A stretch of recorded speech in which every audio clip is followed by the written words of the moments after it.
All right, getting ready to go live. Ladies and gentlemen, I believe we are live. Welcome back, Eric Taylor. Good to see you. I'm back. Hashtag anti-social distancing. So. Oh, man, yeah, we just shook hands on camera. Do not do that. Do not do that. Yeah, do it off camera. So I probably shouldn't have extended that. Anyways, welcome back, man. It's good to see you again. We're back with another guest, finally, on Total Media Live, and it is a pleasure to be back live in the studio with one of our best guests that we've had. Thank you for joining us again, man. Man, I really appreciate it. I was super excited when you asked me to come back. So we just got, you asked me a question the other day on Facebook, and then I couldn't give you, I originally sent you I was going to send a simple response, and then I'm typing a whole page of stuff. So I mean, it was, first of all, I think it was a thought-provoking question, and then when you really start answering it, I think it tells you a lot about who you are in terms of how you see games and gaming. Oh, 100%. I mean, and I would even venture to say that it says a little bit about your level of player. So a lot of people are probably a little curious about what we're talking about. So let me go ahead and start the show off by talking about this. So first of all, thank you guys for listening wherever you're listening. We have great viewers. We appreciate it. We crossed over a really cool barrier of 200 listens on SoundCloud throughout all of our platforms, Spotify, Apple, TuneIn, Stitcher, wherever you're listening. We really appreciate it. But we're going to start off with a little bit of trading card game talk as we kind of just get things going. And this is basically the thing that got our conversation started. I had been watching a prominent Hearthstone player stream, and I had actually watched him in the previous weekend, days before. I had watched him play in the Masters Tour of Hearthstone, which is a pretty high-level tournament. I mean, he's a solid, very good player. And if you guys don't know who we're talking about about Victor, I believe is his name, from Hearthstone. I'm going to go ahead and make sure that we go ahead and give him credit, because I do want to make sure that we give him, his due credit for what his idea was. But I don't know. Basically, it was talking along the lines of, when you approach playing trading card games, should you take the approach of I'm playing the highest win percentage deck, or should I be maybe looking at it in terms of my deck doesn't have the highest win percentage, but it's the most consistent. I know my 5 or 6 or 7 cards are going to be, or 4, I guess, in Hearthstone, are going to be consistent. I know that I'm going to see roughly the same cards throughout most of my games, and my deck is going to do what it normally does. And so that was the argument. Do you go with the high roller mentality of, man, if I draw a solid hand, I'm unbeatable? Or do I go with the more consistent deck? And that was kind of where we got started with that. So I don't know. Eric, you kind of want to share a little bit about what you thought as we kind of talk about this. Yeah. So this is not an easily answered thing. And to me, there's no correct answer, really. I think, first off, card games are extremely complex. They're multi-layered. And the climate in which you play card games affects that as well. And I don't mean your weather, I mean your environment. Yeah. I think you as an individual affects how you play card games, the type of card game, the card game community, your specific community itself. Whether you are a physical player, an online player, casual, competitive, the terms Spike and Johnny and all that kind of stuff. It really plays into it. And I believe he was originally talking about Yugioh, right? Yeah, he said Yu-Gi-Oh players have a problem with playing the more consistent deck versus playing the more explosive deck that might have a higher win percentage. Now, in what regard, though? See, when because I watched the video, and he didn't really give any context. He just kind of gave when he played Yu-Gi-Oh and everything. And I mean, I don't know how his level of Yu-Gi-Oh play. I didn't really see. I've been out of the game for a long time, but I'm going to give you my credentials just real quick. I was third in the world. Tim and I were easily 1 and 2 in our region, Southeast region, Tennessee, for a very long time, and That's not to toot our horns, but we played Yu-Gi-Oh! I played when I was 18. I started actually when I was 18 and played until 2008. So that's it's quite a few years. And I mean, that 2008 year was pretty special when you talk about, I mean, that was a pretty awesome Nationals top. And yeah. I mean, I think that's actually a great example. And I think that if we analyze your top performance, I think that kind of looks at this question a little bit more interestingly. Because the different responses I got from my friends were really interesting. Like, some people looked at it as like, I'm answering this question for just Yu-Gi-Oh! I'm answering this question for just Magic the Gathering or Hearthstone or whatever. And I don't know. I think that it's interesting to look at this question in different games. Like, I think if you're looking at Yu-Gi-Oh!, I think it's a different answer than maybe a game that has a mulligan, right? Correct. Like, a game with a mulligan, you have the opportunity to, my hand is not very good, so I can pick and choose cards, or I can just shuffle my whole hand back in, and then basically kind of recreate my hand from there. But in Yu-Gi-Oh!, your hand is your hand. Like, those 5 cards that you draw in the beginning of your turn, like, that's it. So you want the most consistent hand. You want the most consistent deck, is one of the answers that I was given when we were discussing this topic. Yeah, and consistency could be an explosive deck because Yu-Gi-Oh! In the time that it came out during when I was playing at my highest level and stuff at a nationals level, the comparative now the game was still very much in its infancy. Like, there's not as many cards as there is now. There's so many cards, and I feel like there's new cards that are literally popping up every day, which obviously that kind of drove me away from the game a little bit, just because there was so much product coming out. And for Yu-Gi-Oh, there's not like a commander environment for Yu-Gi-Oh. There's not like limited's not really a thing. Nope. And there's all these multiple formats in Magic the Gathering. And even Pokemon has multiple formats now. Yeah. I mean, and they're fun. Expanded. And I don't even play Pokemon, but I am very much stay in the loop of Pokemon. And every time a sweet new card comes out, my friend Patrick's always like, "Dude, check out this card," or look at Baby Buzzwold, and you thought the original Buzzwold was good. Look at Baby, Oh yeah. Blacephalon. He knew I like fire Pokemon, so he's like, "You're gonna want to play Blacephalon," and then Charizard, Reshiram, all that stuff. But the game, I'll just give an example. During that time, the best 2 decks were ultra consistent and ultra explosive.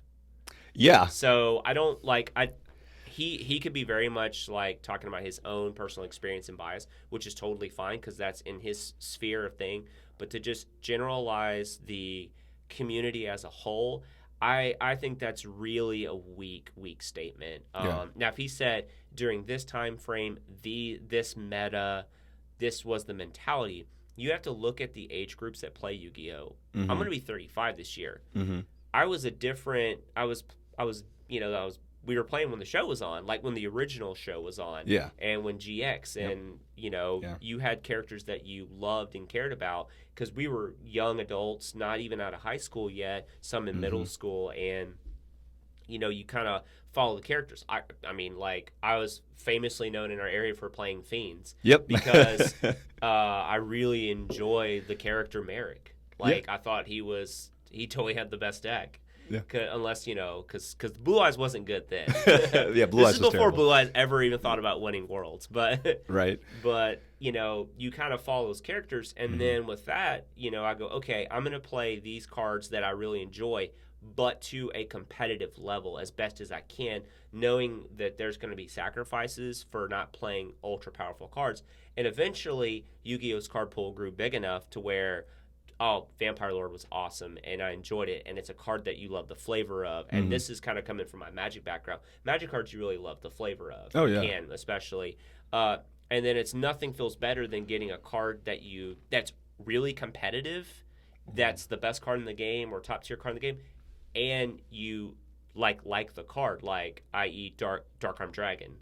Dude, or yeah. Cyber Dragon or Cyber Valley, Magician of Black Chaos, those kind of cards. So basically, you're kind of more. It's not always about playing the highest win rate deck for some people. For a lot of people playing trading card games, and in particular Yu-Gi-Oh, because that's what Viper. By the way, that's what his name was, Viper. So shout out to Viper for providing. I mean, basically this really interesting topic, but.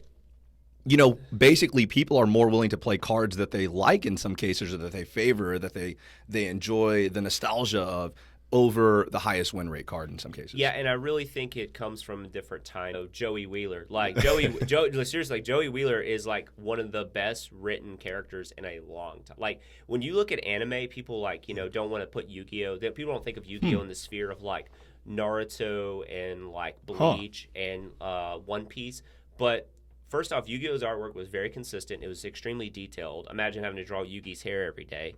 But you look at character complexities like Joey or Kaiba, especially because Kaiba's kind of the Vegeta of the show. He's always typically most people's favorite character. The secondary character is typically what grows. Sasuke, Vegeta, Kaiba. I am a Vegeta stan. I will say that because he's the best, and he has the best god form. His red hair god form superior. It was like it got the biggest pop in the audience at the movie. Like, when he went red hair in the movie, it was awesome. Like people flipped out. Plus he like dusted Broly for most of it. The green for a little split second too. It was just like here's a sprinkle of what could be. But I grew up with that kind of stuff, but you really kind of enjoy these characters a lot. And now, if someone gets into a card game that just, I play it because my friends play it, I mean, they might go back and watch Yu-Gi-Oh! Because, you can go back and stream it on Netflix and stuff. It's like The Office for anime. Yeah. I don't know. I think it's just an interesting perspective to have. And I think that, like I said, I think if you look at it in different games, I think it has a different meaning. When somebody else, I want to give a big shout out to Alex Hansen on our Twitter, who was talking to us, and he was one of the people that we asked this question, and he said, I had to change my mentality when I started playing Hearthstone from when I was a Magic player, because when I was a Magic player, I wanted to control the outcome as much as possible. I wanted to hold my pieces as long as I could before I could, had to play them at the crucial time so that way it could swing the game. I just had to literally change the mindset in the way that I play the game, because what Hearthstone does is Hearthstone rewards you for seeking the highest roll. You know what I mean? Like, that's the best way for me to explain it. Like, right now, especially in the current way that Hearthstone plays, like, the game rewards you for giving yourself that extra, like, scry. Right. Or giving you that extra draw one. Or by making sure that you sequence everything in your turn correctly, you get an extra damage. You know what I mean? Like, that's kind of the way that Hearthstone operates. And so the way that people are building their decks in Hearthstone, in a lot of ways, it's, dude, I'm building my deck to draw the most explosive card on the turn that I need to play it. Like, I'm not wasting time trying to tech.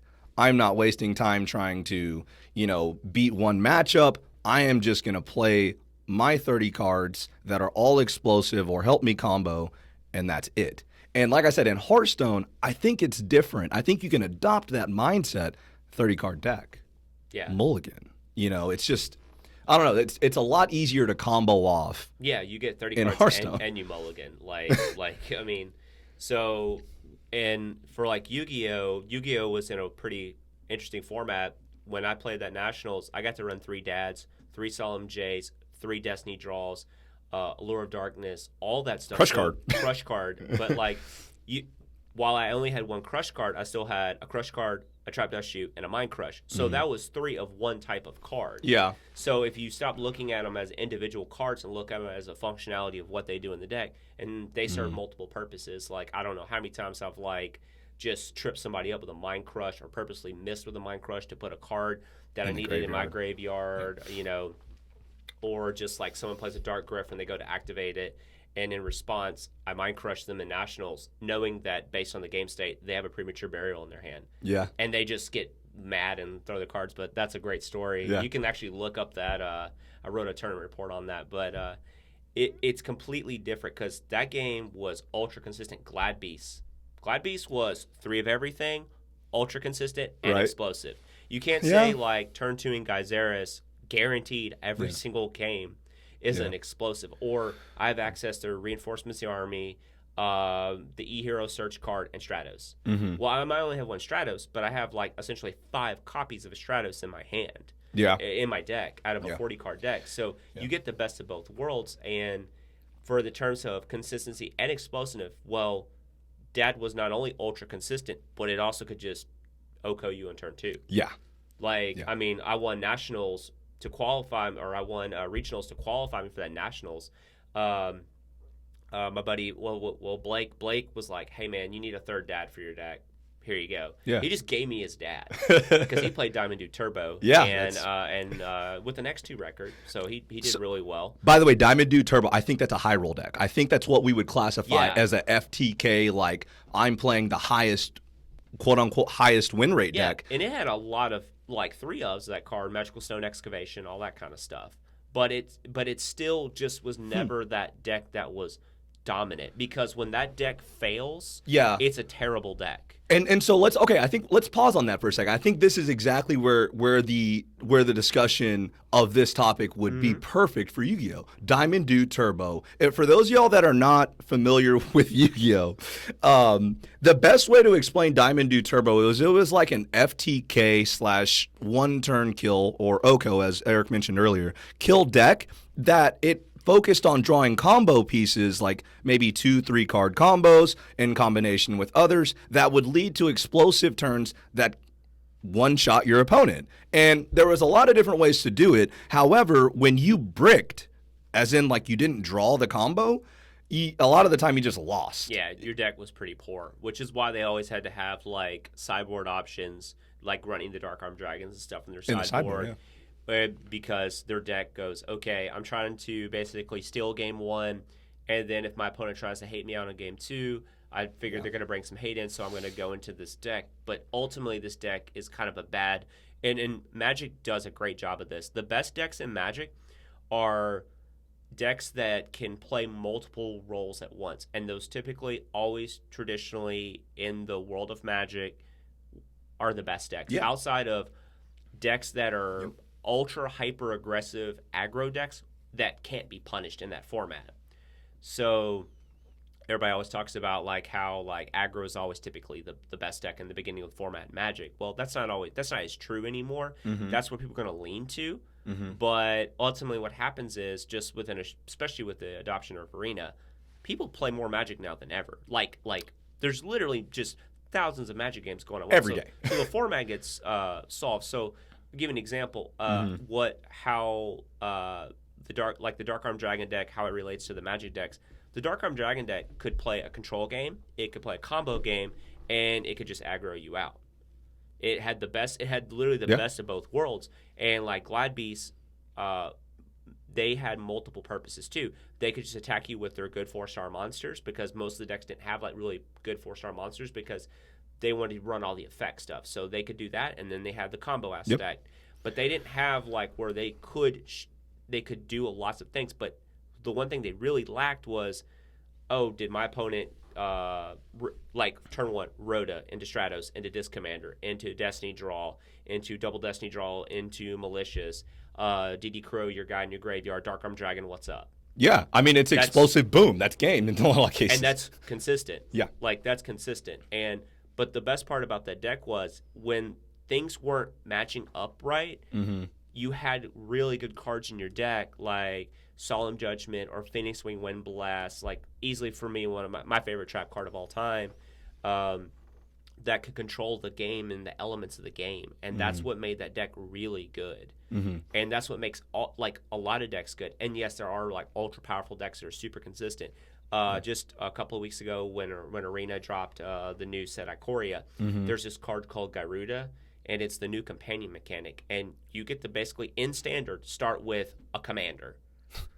So you basically get to open up with an 8-card hand. You meet the requirements of your companion. He sets outside of the game. He's part of your sideboard, but he's outside of the game. You can cast it one time from your exile zone, your command zone, essentially, for it. And Garuda is hybrid blue-black, 4. So he's either black black and 4, or he's blue blue and 4, or blue black blue black. Yeah. And he's a 6/6. And whenever he enters, he mills each player's top of their deck for 4 cards, and then you may put a creature with even mana cost from among the cards that are milled into play. So the requirements of the deck is all cards in your deck that are non-land have to be even. Well, all your ramp spells are even, all your clone effects are even. Yeah. So basically, when you play the Gyruda, guaranteed typically on turn 4, every game, because you start with it, it just goes into this ultra, like, you basically, like, end up putting, even though he's legendary, there's ways to put multiple Gyrudas in play, because the clone effects can copy Gyruda and not be Gyruda itself. It doesn't count as a legendary. But it gets its effect. So basically, you just go off. You're just like, all right, cool, here's 30 power, 32 power into play on, like, turn 4. But that deck's ultra consistent and ultra explosive. It's pretty much guaranteed to do that. But then guess what? Oh, I'm just going to run Essence Scatter. Counter target creature spell. Your Gyruda never sees play. So I don't know, like, Hearthstone's kind of different and Yu-Gi-Oh's kind of different, where there's just, like, that way to just stop that. You have a direct counter. You just have a direct counter, and it's more often than not that you have access to multiple cards in that. Like in Yu-Gi-Oh, I've noticed you, like, have your, like, one really good trap now, and then that might be it. Like, what I don't know what the new trap is called that's got, like, it looks like a cyber dragon that's, like, getting dumpstered on it. It's out of the new set. It might be Cyber Impermanence or something like that. That's it. Yeah, the card looks fantastic. It looks insane. Yeah, I bought one of those packs of the new set. I love it. I had a gift card for, like, Walmart for like $30, so I just used it there, and I opened one of those. Oh my! Hey, dude, that's a pretty solid pull for the record. Yeah, because I was looking at the price of that set. I was like, oh, if I got that and maybe the XY, the blue little, like, elf looking knight guy or something. Yeah, whatever. He's like $30-something. Boom. Or something. Yeah, but hey, I'll take that. I just did it because I was bored, because there was nothing to buy at Walmart during quarantine. Oh, jeez. I'm like over there scrounging, like, come on, just. There's no blue eye starter decks, nothing. So, dude, I think that I don't know. One of the things that somebody kind of talked about is it reminds me of, like, the old debate of, like, what's better, aggro or control. You know, it's like that was always a question that I remember, like, asking in every format in every card game that I played. Do I play the aggro deck or do I play the control deck? Like, what's better? And I think that this question about do you play higher win rate or do you play, you know, if I draw what I can, if I draw the nuts, I'm gonna win. Yeah, what are we talking about with higher win rate? Like what percentages are we talking about, and what data are you using to? Because one thing I've noticed about the Twitter sphere is people like to basically say, yeah, this deck has X, Y, and Z win percentage. Yep. And are you calculating your win percentages appropriately? Like, did your opponent mulligan to 4?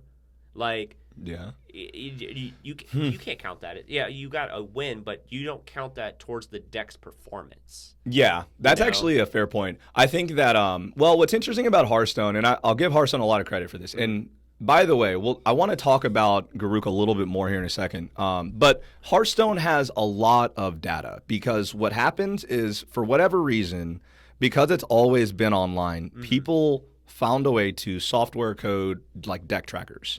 And so, like, right now, if I was to pull up a Hearthstone game, I could track every card in my deck as well as every game, and it automatically records it, so you can go back and watch it, and it records every card that your opponent plays. It labels every game. It records it. So, like, it's a legitimate recording process. Yeah. However, it does not account for your opponent drawing bad or anything like that, like, or your opponent mulliganing. Like, it doesn't account for that. But it shows the stats of every card, how many times it's played, the average turn it's played, the average win rate when the card is played. Like, it's actually, I don't know, if you've never seen it here, let me pull it up real quick. It's actually really cool. So a lot of what Viper was talking about is he's taking these numbers. So this is what I'm talking about. Let me pull it over to the TV screen. How about that? Let me see if I can pull this over. Hopefully this doesn't mess up our stream. I don't know if it will or not. I haven't ever tried. They can still hear us. We'll be okay. Yeah, a little bit. It looks like we're good. Okay, so this is typically what we would use. This is shout out to HS Replay. This is a typical like data site that records the win percentages of every deck and every version of a particular hero. So like if say you want to look at every E-hero deck, you could look at it. So right here we're looking at Demon Hunter. And Demon Hunter apparently has as high as a 63 win percentage. 62.9, 63. So right now in Hearthstone, Demon Hunter is like the high roll deck. Like if you build Demon Hunter and like you draw the way you're supposed to, like it'll literally you'll win. It also has the sweetest name, so I mean. So this is what I'm talking about. It has like the mulligan win rate. It even tells you the percentage of time people keep the card. And if you actually want to learn how to play the deck, if you look at the overview, if I can, I got to scroll up a little bit. It tells you the breakdown of the deck, like the drops, right? And just like Star City Games does in a lot of their decks and things of that nature.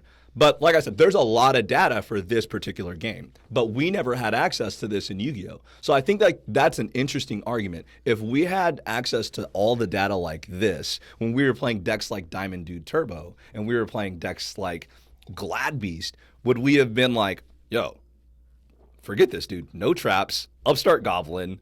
Back when Upstart Goblin was trash. Now it's a good card. And it would have been way off the wall, but it would have been assuming it might have potentially been the highest win rate deck, and we didn't even know it. Yeah, I mean, and you got to think about the technologies and the amount that you got to play back then versus now, and how much more data gets. Like, also, I think, okay, so this is the big difference between like Yu-Gi-Oh, then now Magic, then now Pokemon, then now, and Hearthstone gets to do this. I don't have to build a physical deck with Hearthstone.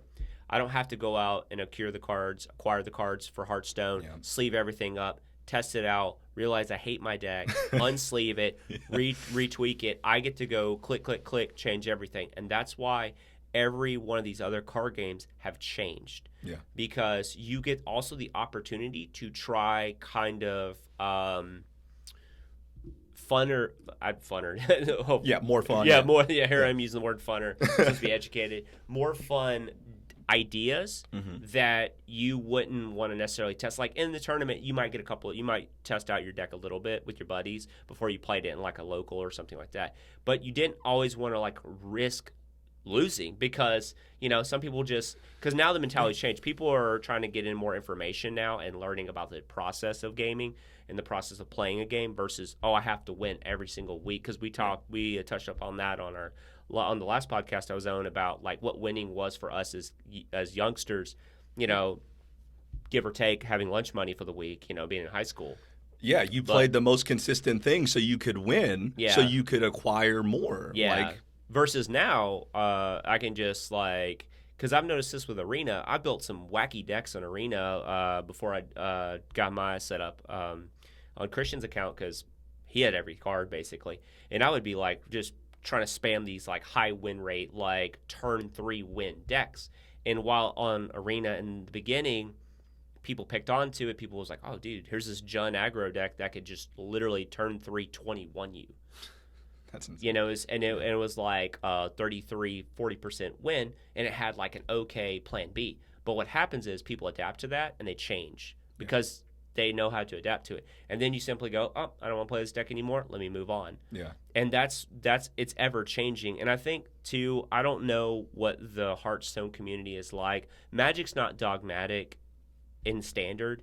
People don't force something because somebody else says anything. There's a lot of individual minds on their own that enjoy playing things that might just go, you know what?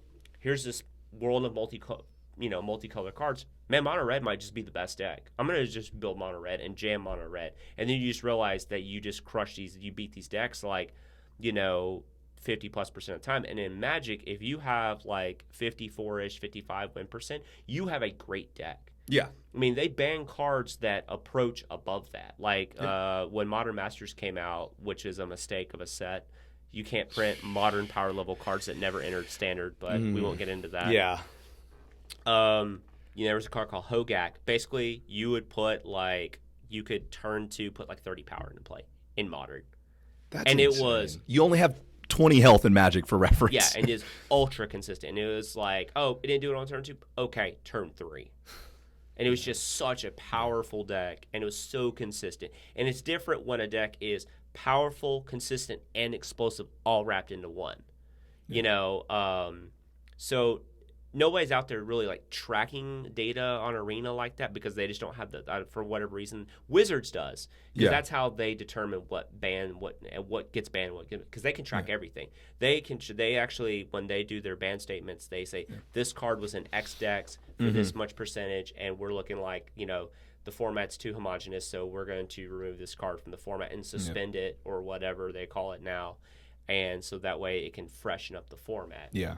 And what's interesting is I think a lot what we're seeing now is because of like certain players from Magic trying Hearthstone, because Yu-Gi-Oh players may eventually grow out of Yu-Gi-Oh. And I know that sounds disrespectful, but I think if we're being completely honest about these games, I think Magic the Gathering is the hardest card game to be successful at. I think the next hardest game would be Hearthstone. I would say the third hardest game would be Yu-Gi-Oh, and the fourth hardest game would probably be Pokemon in terms of difficulty. I think it's a lot harder to build a Magic the Gathering deck than it'll ever be to build a Hearthstone deck. I think Hearthstone deck construction, I'm probably not making a lot of friends in the Hearthstone community saying this, but when I first started playing Hearthstone, I thought it was simple. You know, like I don't have to account for my lands. I don't have to account for my mana, like in certain ways. Playing spells on your turn. Like, yeah, I don't have to play around counter spells in the certain. Like, there's secrets that counter spell kind of in Hearthstone. Like, there's literally a card, like it's a trap. Basically, if I play a spell on my turn, you may counter it. Like, it's the first spell that I play, you're automatically going to counter it. So there is a little bit of that, but there's only like one card of that type. So, like, a lot of the time, man, Hearthstone is it's just not, in my opinion, it doesn't involve as much skill. And that's going to sound as like super controversial. And I don't even know if I wanted to say it on camera. But I don't think that Hearthstone is more difficult than Magic the Gathering. And for a lot of reasons. And I think that that's like also something to take into account when we're talking about all this. Like Hearthstone is a great game. It has a lot of cool features. There's a lot of cool things about it. But when you're making a Magic the Gathering deck and you've got to count the mana and you've got to break down the mana and you've got to figure out the right percentage and the ratio, I think that's just a lot more difficult than a lot of other card games. Yeah, and I agree with a lot of that. And I will say this. So this is going to be kind of interesting. So the fact that, you know, you have only 30 cards in Hearthstone and you're, you know, after choosing your main guy and building your deck that way, so it's easier to play, so therefore everyone is at a more equal level. So isn't it harder to be like really good at? Because if everyone's kind of like virtually the same, if someone is winning a lot, that just means that they are that much better because they figured out the small minutia plays or the extra thought process. It's like playing checkers. You look at checkers, and checkers is it's finite, right? Like just like chess. But if you have two really great chess players, it's brilliant. Yeah. Right. Yeah. So, Hearthstone's very very similar in that, and Magic is just kind of like this exploratory game. But it also has its very like, oh, you hit your 1, 2, 3, 4 land drop and your opponent stumble, game over. Yeah. But they've really done a great job with the London Mulligan, which has changed from the basically original Mulligan. And some people don't like it. I think it's great for the game. It provides better games. I've been able to like Mulligan to 5 and win. Yeah. Because I got to craft my hand, because the two extra cards in my hand might have been a 5 and a 6 drop. I don't need those anyways in the first 5 turns of the game. Yeah. So, and now they've added the companion mechanic, which, you know, it starts outside of the game. It's very much like a commander. And you get to build your decks in a completely different way, because you can't just jam these ultra powerful companions into your already powerful deck. You have to meet the requirements, and you're getting like I was lucky enough. I bought it's called Loris of the Dream Den. He's a companion. He's hybrid white black 1. He's a 3/2 life linking like Nightmare Cat. Yeah. He's from the Ikoria set. Okay. By the way, he's a rare, and he's like. I bought a foil Japanese one for $12 before the set came out, so I pre-ordered it. It's like over like $30 right now. It's like the second most expensive card in the set. But his ability is Once during your turn, you may play an online permanent from your graveyard with converting mana cost 2 or less. Okay. So it's pretty good. But you have to build your deck that way. Yeah. So outside your lands, your spells can be whatever cost, but your permanents, your creatures, your artifacts can only be 1 or 2. Well, you think that's kind of like not powerful, but when you look in the scape of modern, legacy, vintage, Termagoyf's 2 mana. Ooh, classic. You get into all these new deck types that are ultra powerful because their mana cost is so low, and you have to change. You have to make sacrifices, and then what happens is you realize I didn't need that 4 mana card in my deck anyways. That card was never even that important. Like it was one of the worst cards in the deck. Yeah, like the way the Death Shadow decks are playing now. Death Shadow is all about it has to have Street Wraith because Street Wraith is a free cycle, pay 2 life, draw a card. But he's like 5 mana, but you just pay 2 life and do it for free. Yeah. And then it's like, oh, gotta have it in Death Shadow. But now the Death Shadow decks are changed because the guarantee of always having Loris, and you never expose your commander until you have to. And then when you expose your commander to do, or your companion to do its thing, it's so powerful. And it does provide like consistency. So you can get these ultra explosive decks with consistency. No different how the Urian decks, the requirement for the Urian decks is 20 extra cards. You're playing an 80 card standard deck. That's insane. Right, and it makes you realize, man, we could have been playing this the whole time. Like, and it completely opens up your mind to changing how people play. So while those decks might seem repetitive, I'm not playing against a blue-white deck every time that they're playing Teferi Time Reveler because they're choosing to play Yorion instead, and that's really neat. Or they might have Teferi Time Reveler in their Yorion deck, but not in their Garuda deck. So when you talk about Garruk, I think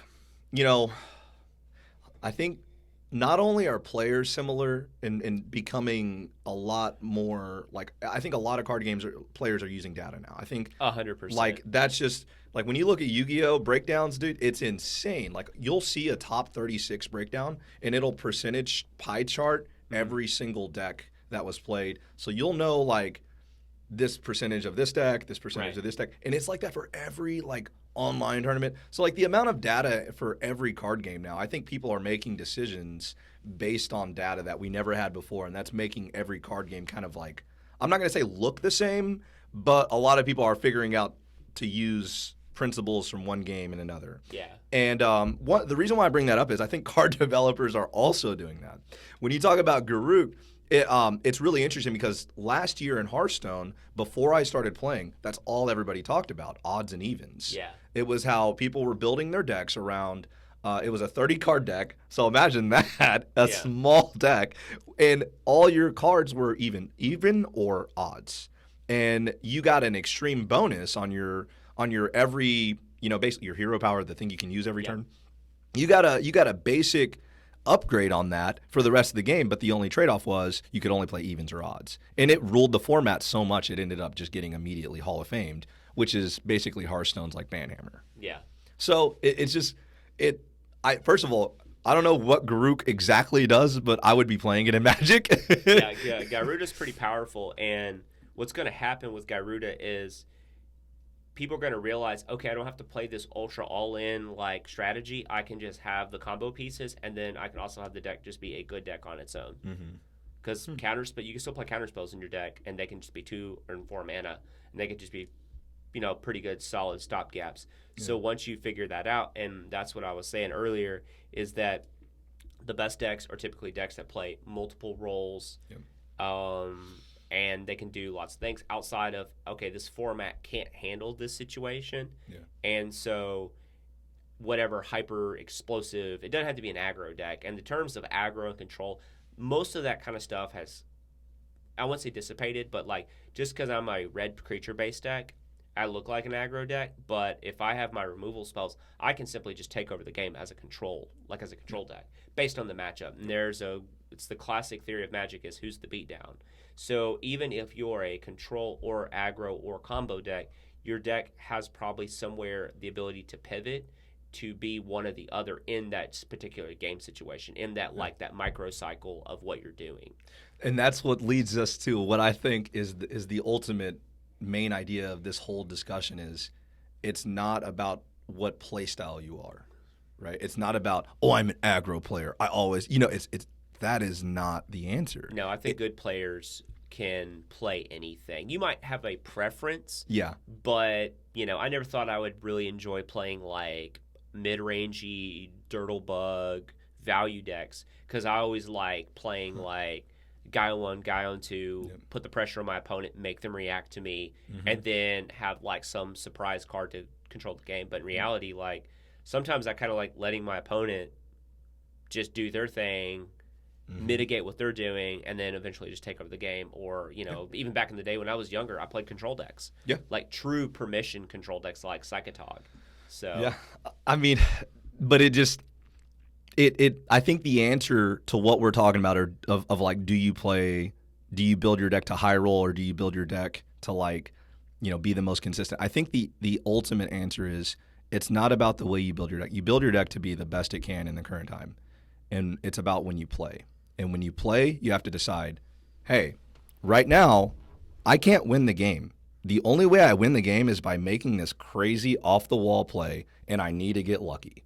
You know what I mean? Like, my opponent either needs to not have this check, this answer, this counter, or this follow-up, or my deck needs to draw the exact out or the 3 of or the 2 of. I just need to know when to try to high roll, when to try to play control, and when to just swing at your face. Yeah. And that, I think, is the answer to the question. It's not about adopting, I always got to play the highest win percentage. It's about figuring out when to do the right mindset and actively do it the correct way. Yeah. If that makes any kind of sense. I think that's the main point of this whole thing. Don't just pigeonhole yourself into saying, no, man, I got to play this ultra consistent deck all the time. Like, hey, you're dude, you can do that, but when your life points are about to be 0 or your health is about to be 0, and you know that the only way you're going to win is by searching for or triggering a die roll or triggering a coin flip or dropping a card and completely tapping out and saying, look, if you got the answer, I lose, but this is the only way I win. And I think that that's kind of what it comes down to. Yeah, also, too, I that's a big part of it, especially like I look in the Magic community. There are a lot of people who enjoy the experience of deck building. And I really ultimately, for me, the answer is you play whatever Magic or whatever card game, whatever the card game is, you play exactly the way you want to play. You understand the pros and cons of how you're playing, and you accept that. And then you can try to improve upon that as you move forward in whatever direction you are. Because people who always, like, if literally trying to spike a win is your only enjoyment, because I used to be this way, right? Winning was all that mattered. And in reality, like now, some of the best things I did was like losing at like I came in like 11th place at a regionals like in Nashville, and this was right before I played Zombie Chaos, and I literally, and this before I even saw the Eric Wu deck list. So, like, we sat down, myself and Jonathan Miller, because we were all at that tournament, and Donnie's, and I just like ripped apart this deck. I was like, no, I'm just gonna play Blackluster Soldier. I'm just gonna give in and play Blackluster Soldier. So built like they unban or they unrestricted a Vampire Lord, and so we put it in the deck and played it and tuned it, and literally took it like 2 weeks later up to Knoxville, and just dominated that whole tournament scene up there. Just literally crushed with that whole tournament scene. Like there was like half of the top 8 was from Murfreesboro, so it was nuts. And then several people like X2 right there in like the the 11th and 10th place thing. And so you want to evolve as a player, and if winning is your only advantage, that's great. If you don't learn in the process and you don't understand that there are other ways to win other than, quote, having the most consistent deck. But if you are a great player, or you are a like, and I think you get more advantages in Magic. The example was like you got Reed Duke, and everyone in the gaming sphere probably knows who Reed Duke is. Or even we'll use Brian Kibler, for example. Brian Kibler was always known for attacking with like green and red creatures or like Naya creatures, like in a creature format. Like he's playing like dudes instead of like Wrath of Gods and all these kind of cards. And watching like someone like Brian Kibler play, my favorite, I literally watch this video 3 to 4 times a year. No joke. It's Brian Kibler versus Reed Duke at a pro tour, and Brian's playing red green aggro. and Reed's playing Jund. So two awesome decks right there. Oh, Right? yeah. But they're totally two different styles.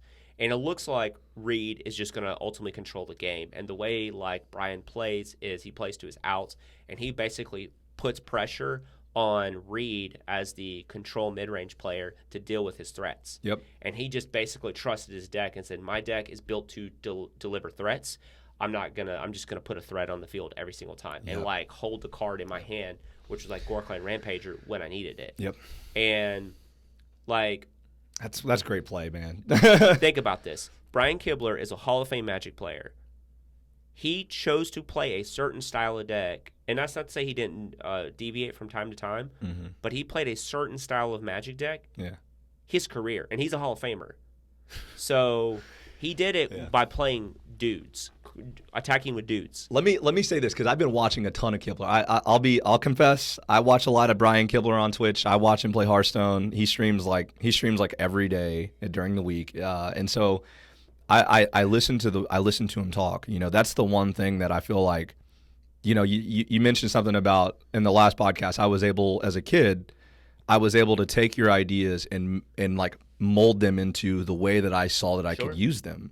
And like, dude, that's if there's one thing that I have going for me, man, like that's the only thing I can do really well. You know, like I'm a sponge. And so when I listen to Kibler talk, there's always this sense of the win rate with this deck may be 55% for you or for you, but for me, it's different because of the way I play. Exactly. It's and different. It's 100% accurate. There's people where, like, you can look at, especially, like, Brian Kibler was probably one of my greatest influences all time. He has some of my favorite wins, like, where he beat John Finkel when he was young. And I remember like, reading that article when I was in high school. You That's know? incredible, dude. Like Cyborg.com and Brainburst.com, like, the two of the OGs, like, and Dojo and the Dojo and all that. That's awesome. And if you ever, like, if you go back and look at, like, my play history of Magic and the decks and stuff that I've, like, done really, really well with, they've always been, like, aggressive to mid-rangey creature decks that have some form of disruption so they can play multiple roles. And while, like, yes, I know, and I've won countless. Jund was the best deck in 2009. Hands down, Bloodbraid Elf Jund was the best. I played Boros Bushwhacker at Star City Games Nashville and topped with that, and I beat Jund 5-0 that day. Now, am I saying, like, my deck's better than Jund? No, but in the matchup and me playing that deck, there are literally, like, cards people know you for, like, in your sphere. Now, does that really matter? No, but when someone thinks that you play, like, Mountain Goblin Guide or Mountain this, or people, like, you almost feel unbeatable. Now, that's not to say you are, but you kind of build this aura about you, like, everyone has, like, their thing. Like, oh, if Eric's got, like, Stratos and 2 back rows, probably can't beat him because he's going to think his way out of the situation. Yeah. It's you kind of have that, and whether that actually holds any real weight, you kind of develop this mystique, but you feel like when a player is playing in their element, you don't care what's going on. And I'm going to give you, and I think a really great example is sports. Let's take the Falcons, for example. High win rate deck. That's the Falcons. They were just coming in and smashing everybody. They smashed the Packers twice that year. And and here comes, the good old, like, 12-4 New England Patriots. Yep.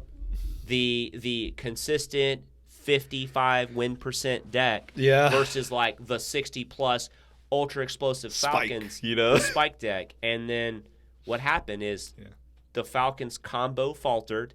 They eventually took Julio Jones away. The running game stopped. They made a mistake.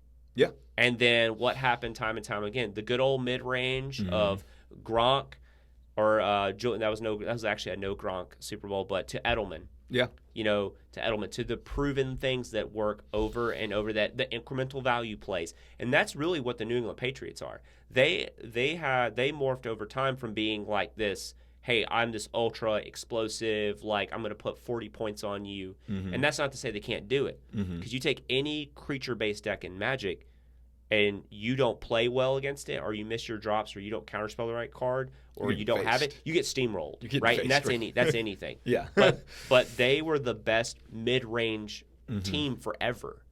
They just, like, 5 yards, 4 yards, pick Yeah. up the first down. And that's what they did. Yeah. And that's why they were so good. And then if you want to look at the teams that end up winning the Super Bowl, it's typically a team that's very similar to that. It was the Seattle Seahawks, like Denver Broncos, perfect example. Oh, here's this ultra explosive Peyton Manning team. And then here's the Seattle Seahawks, who controlled the elements of the game and just made the Denver Broncos look like a joke. You know, I love the fact that you're bringing this to the sports element, because I think that when we take a step back from card games, I think this is the overwhelming use of analytics and data in competitive everything. Right. I think the reason why we're having this discussion is because of all the data that's available. And when you look at sports, let's talk about football and basketball for a second and how they're adopting this mindset. Oh, yeah. Basketball has changed because of the high rolling mindset. I would argue that people have the same mindset in sports using analytics as the Viper Hearthstone player we were talking about. So I don't know how old the Viper guy is, and this is by no means disrespectful, because I would just fair to say I'm older than him by at least probably somewhere in a decade fashion. But I joke about this with one of my best friends, Christian, and Christian's he's in his mid-20s, right? So I feel like, I don't know why, but I feel like every middle schooler to young adult all like Steph Curry, Patrick Mahomes, like they all floss dance. They all have this same like mentality, and they do. It's like the TikTok like mentality, and I'm not dissing on any of those things, because I guess I'm like a boomer compared to them, even though I'm not a boomer. But I'm the mid-range boomer, Jun boomer. But that mentality is like shoot the threes, and that's not to say, but you can obviously blow anybody out. Any team that hits the percentage of threes that they do, they can win. Yeah. I mean, the Bucks were doing it just a couple of years ago or a year ago. They were the number one 3-point team, and even when the Cavs were like, you knew they probably weren't going to beat they were one of the highest scoring 3-point teams. That's why they kept winning. Yep. And you look at these teams who could hit the three, but then ultimately what happened? What ended up winning all these championships outside of just the blowouts? It was defense. It's defense, and having LeBron that can slow the game down and control the game. Yeah, and I don't want to get into the fact of like the Warriors beat LeBron and all this. Yeah. I'm just like, first off, it was never fair. A lot of things had to go right for both the championships, for both the teams. It would, if we could go back and have a full strength championship. It's hard to argue against LeBron, man. It's hard. It's hard, but like the best. When the Warriors impressed me is when I believe it was the Rockets. No, it was the OKC. When OKC was just blowing. I mean, I thought OKC was the best team in the league that year. That they were when they were up 3-1 on the Golden State Warriors.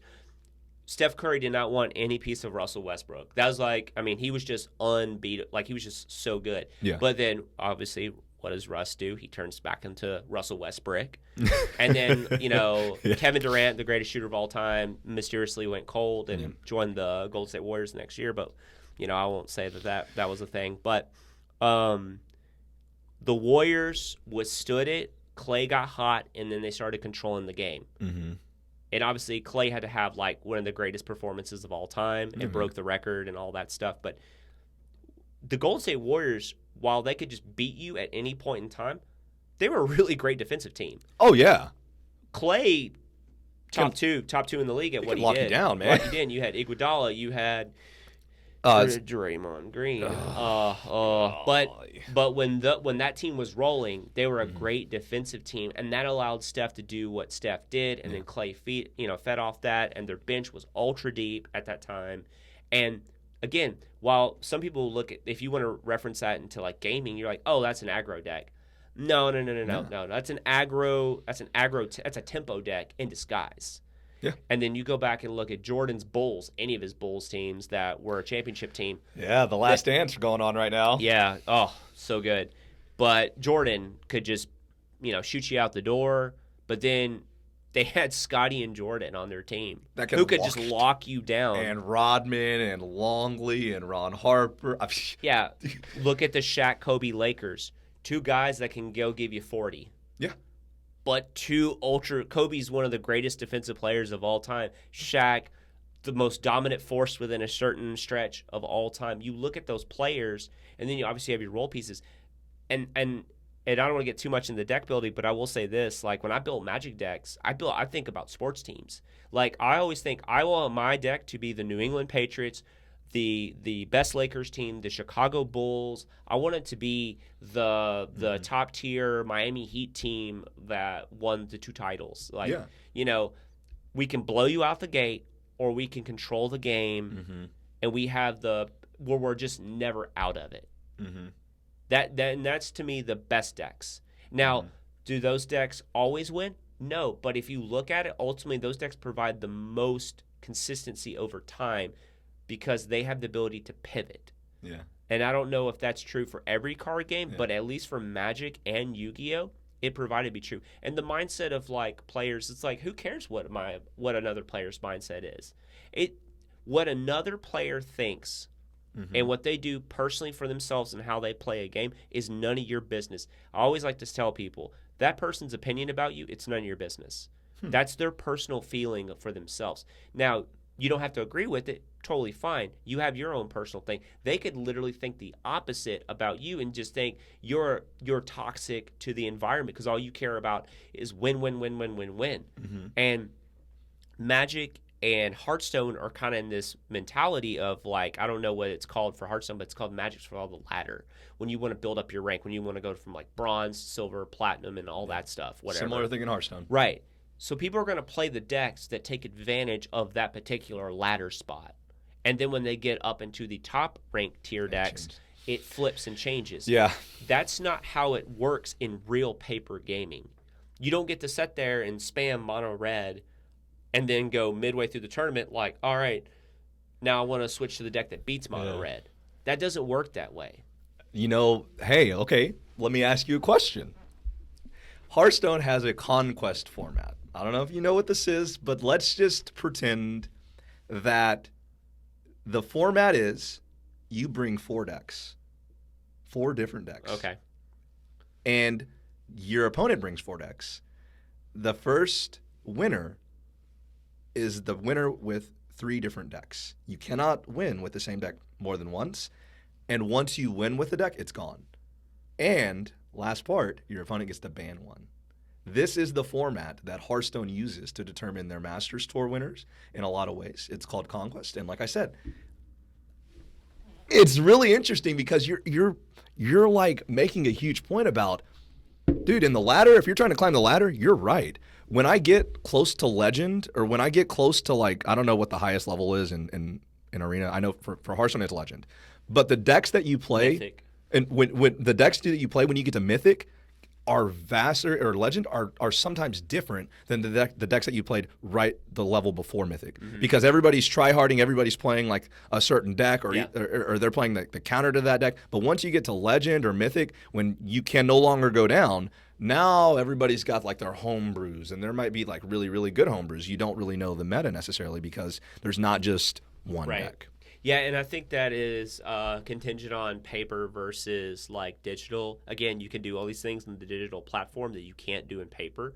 And you could say that that's an advantage of digital and a disadvantage of paper. But ultimately, I think paper is going to be it's the backbone that pays for everything because it's a physical asset, So I don't know that it's really interesting because Magic has basically they have like formats like this. It's called like team trios. And basically you have a team, and then one player plays modern, one player plays like extended, the other player plays extended. Oh my gosh, showing my age here. Modern, and then one person plays standard, and then now they have pioneer. Yeah. And extended was an awesome format. I loved extended, which is basically what modern is now. Yeah. Give or take, but. It's interesting, but like I can't roll up with those 3 decks. I might be able to, but like in reality, like a modern deck's like $2,000 minimum. Let's so let's remove all that then. Yeah, let's remove all the cost. Let's say that you're picking. Do you think it's a good format? Is basically what I'm saying. Do you think that that's a valid format for determining the best player in a card game, or for determining, like, what if when we played in Yu-Gi-Oh! Nationals, or what if from here on out when we went to a tournament, that was how it was. And like you could find a way to construct a deck. Like they would let you proxy or something. And so legitimately, you can play 4 different decks. Your opponent gets to ban one, and you've got to know your matchup between every one of the decks because you've got to make the correct ban. Yeah, I mean that's pretty interesting. I mean, it kind of that does kind of invalidate though, because like let's be real, everyone's gonna ban Dark Arm Dragon virtually every time. Maybe you have a deck that's built. Maybe through all 4 of your decks have a good matchup against Dark Armed. So you don't have to ban any Dark Armed. You have to ban the hate for your deck because nobody's playing the hate for your deck. Yeah. You know, so like I don't know, like when you read through like some people's experiences in playing in these Masters tours, and like you listen to like, yeah, the reason I went into this tournament, I took these 4 decks. I knew that this was going to get banned because that's the deck that everybody's banning. So I built my deck ignoring that matchup. Yeah, it's just another next level. Like, and that's how it is. And I mean, you already have that in Magic anyways. Mm-hmm. Like, you think that, okay, my deck's really good against, like, if it's a rock, paper, scissors format, you know, if my deck has a really good matchup against the decks that crush the deck I'm weak against, Mm-hmm. if I can dodge that deck early on in the rounds, then pretty much, or if I lose to it or play against it once or twice, Mm-hmm. then I'm probably going to be pretty good, give or take, you know, my mulligans and the way the deck plays and throughout the day. And that's interesting because Magic already kind of has elements of that. It's just that I think that's fine for like maybe like a top 8. Yeah. Or something like that. And Magic has multiple formats already within, like, or they did, like when you played a Grand Prix, you know, or a Pro Tour. Pro Tours were multiple formats. That's very true. They were multiple formats. Draft they were and draft. They were sealed, or they were draft into, like, you'd play like half a day this, the next day this, and then now it's like, okay, this Pro Tour was or I don't even Players Tour now. Mm-hmm. But now they're different because, well, we won't know what they will be like with everything going on. Yeah. But they kind of removed that because it was just a strain on players just to, like, have the cards. Like, I've got to have a standard and a modern deck for both these formats. Mm-hmm. And, like, that's tough. Yeah. That is, I mean, I think that's the ultimate reason why doing this would probably, like, in a real card game where you're in paper, I think would be really difficult. But I think that, like, the format is awfully mind-bending. And, like, I wouldn't say, I think if I were to look at it from the perspective of a Magic player who maybe, like, takes pride in the sense of what Magic is and says, well, you know, let's hold the horses here. I would argue that, yeah, I mean, that's a cool format, having 4 decks and all that. That's cool. But Magic, for decades, has been doing multi-formatted, really skill-intensive, high-level tournaments. So it's not like Magic needs that. You know what I mean? They don't need to offer a conquest format. It's just more of like, that's an interesting way to look at, like, tournament top 8s and top 4s. Yeah, it is. And that could be something really cool moving forward, especially if you're doing it digital, then you can kind of have that. Like, because obviously in the digital platform, they can just give you, like, you play on, like, when they played the Players Tours or whatever, and originally they were called the Mythic Championships, when they were playing those on Arena, Mm-hmm.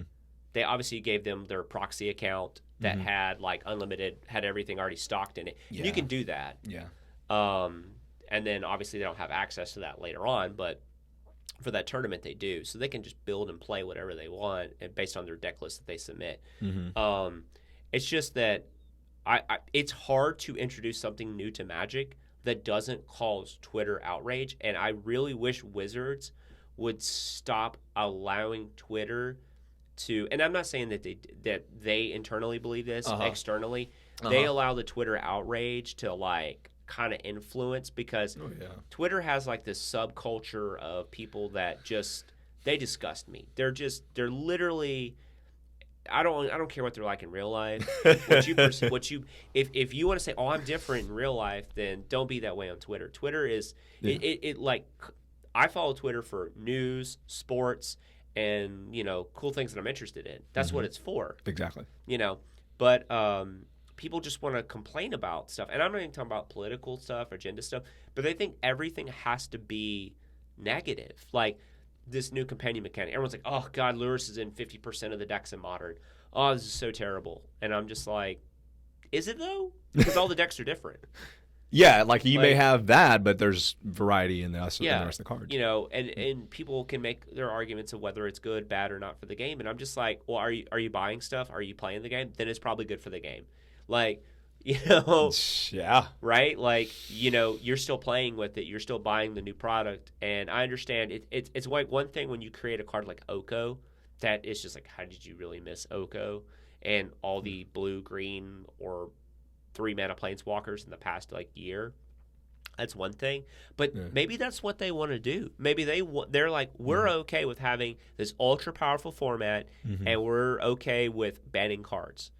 And people who, if you don't enjoy it, I'm sorry, you don't have to play this particular format. There are 10 formats in Magic that you can play. That's why they create all these formats. And I kind of had to get away from the mentality because, trust me, I get tired of seeing 3-mana blue planeswalkers that warp the way you play the game. Well, guess what? I don't have to play that format. I can go to another format. Now, if that card becomes a problem, like Oko, that was in every format, then they do the right things and they take action on it. But that's all Twitter wants to do is complain, and it really gives it. It really like is a negative atmosphere. And when I talk to other people about like, oh, you used to play Yu-Gi-Oh, people have a really negative connotation of like Yu-Gi-Oh players. They do. Because I don't know what the climate might be like now. Because when I started moving out of the game towards the end of 2008, it was really kind of like negative. It was always just these wannabe spiky like esque players who like these hustlers, man. It was Yu-Gi-Oh hustlers. Yeah, and I always ask, and I'm always like, can I see your resume? Oh, you don't have one.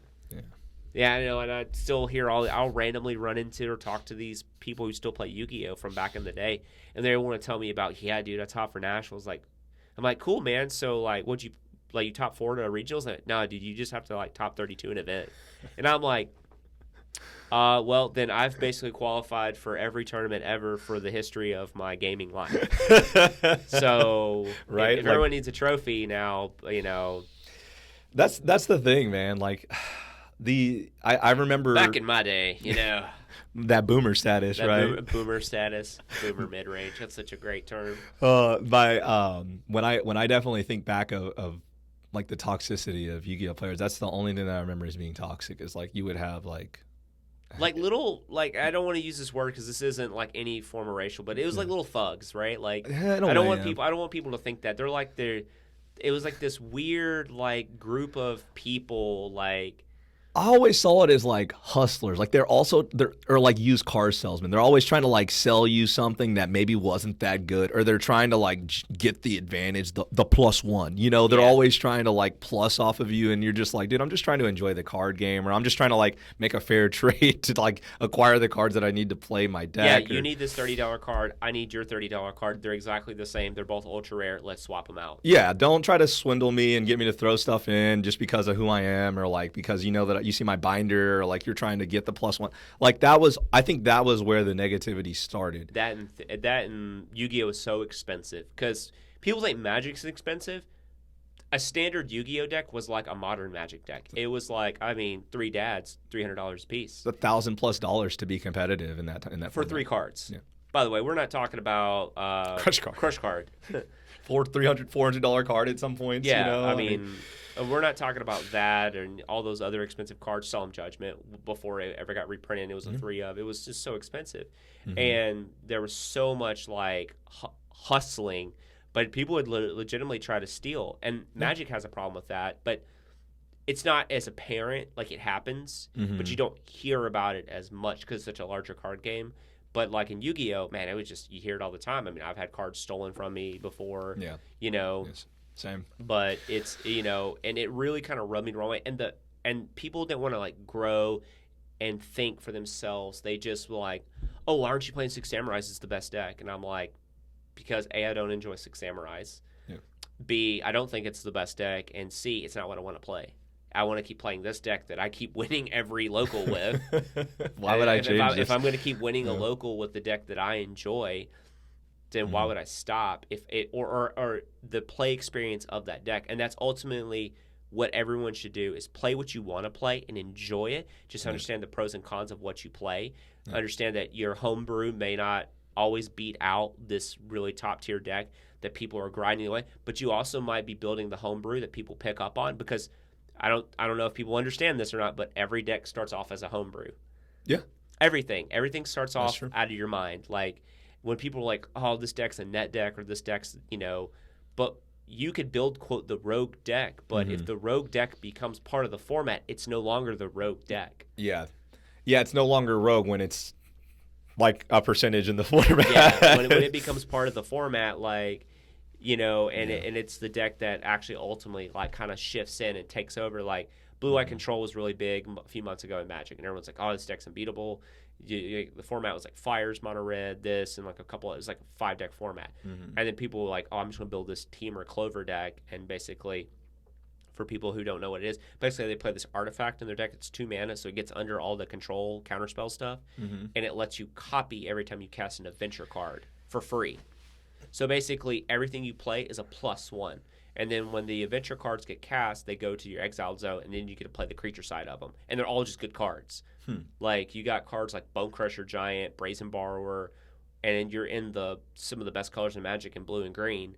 And you just basically have this giant card advantage deck that you can't outgrind. So the control decks just falter. So that deck was the, quote, spike deck, or the rogue deck, and then people picked it up, and blue-white just fell off, and that became the deck. Yeah. So, and then people started complaining about Team or Clover. People are always going to complain about the best decks. Yeah. Because what their deck can't beat those decks, or they don't enjoy the play patterns of it, and that's totally fine. Then you don't have to play. You can switch off to something else, but you can't just ban and try to like cry wolf every time something doesn't go your way. I mean, and it sucks. Like, I mean, there's times I genuinely dislike some of the things in Magic right now. Like, I hate the Uro card, mainly because it's a $40 card in standard Magic.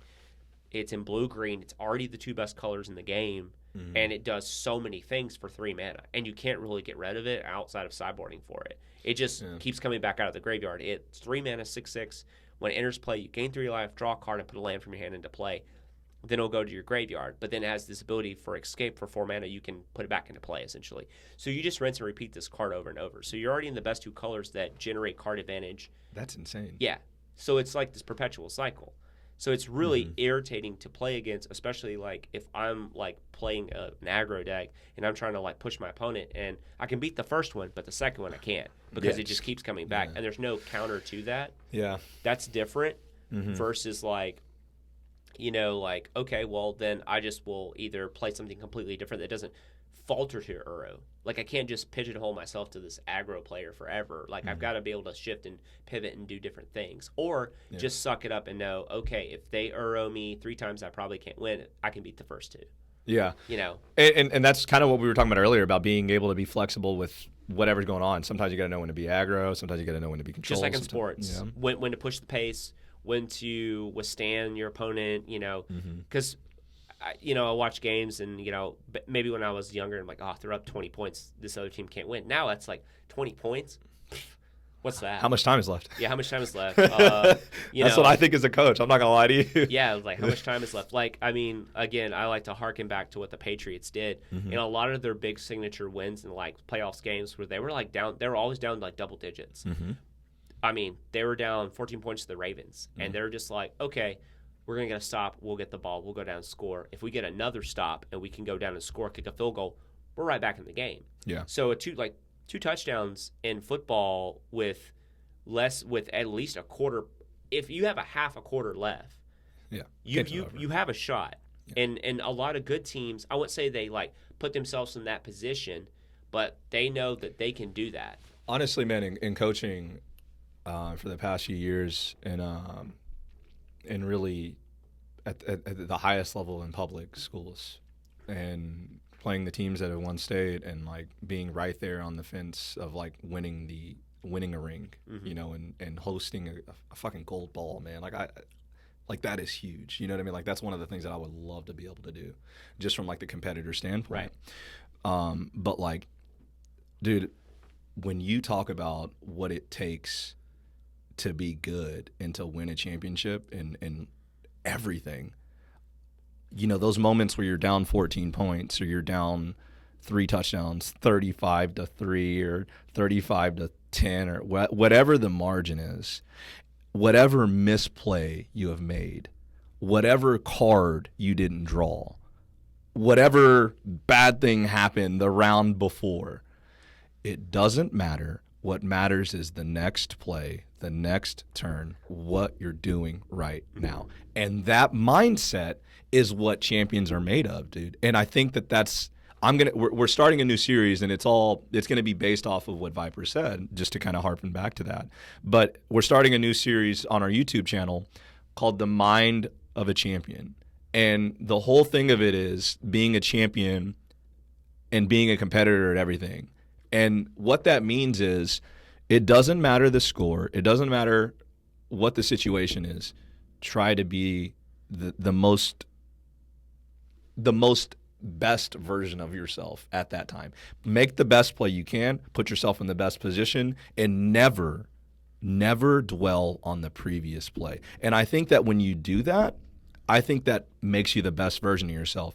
And I really understood it because of sports. Because, dude, the teams that win, like the same few teams win in high school football every year at where I coach. It's always Maryville. It's always Oakland. It's always Maryville and Oakland. Like, just to be real, if you're going to win state championship at where we coach, you got to beat Maryville or you got to beat Oakland.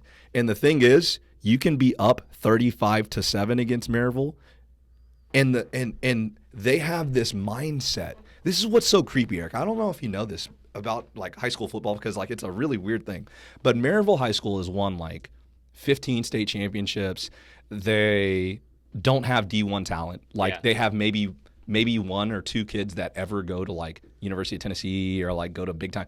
It's just a bunch of like, yeah, like they're from like near the Oak Ridge, Knoxville area. Yeah. So you can picture, and so like they're never the most talented.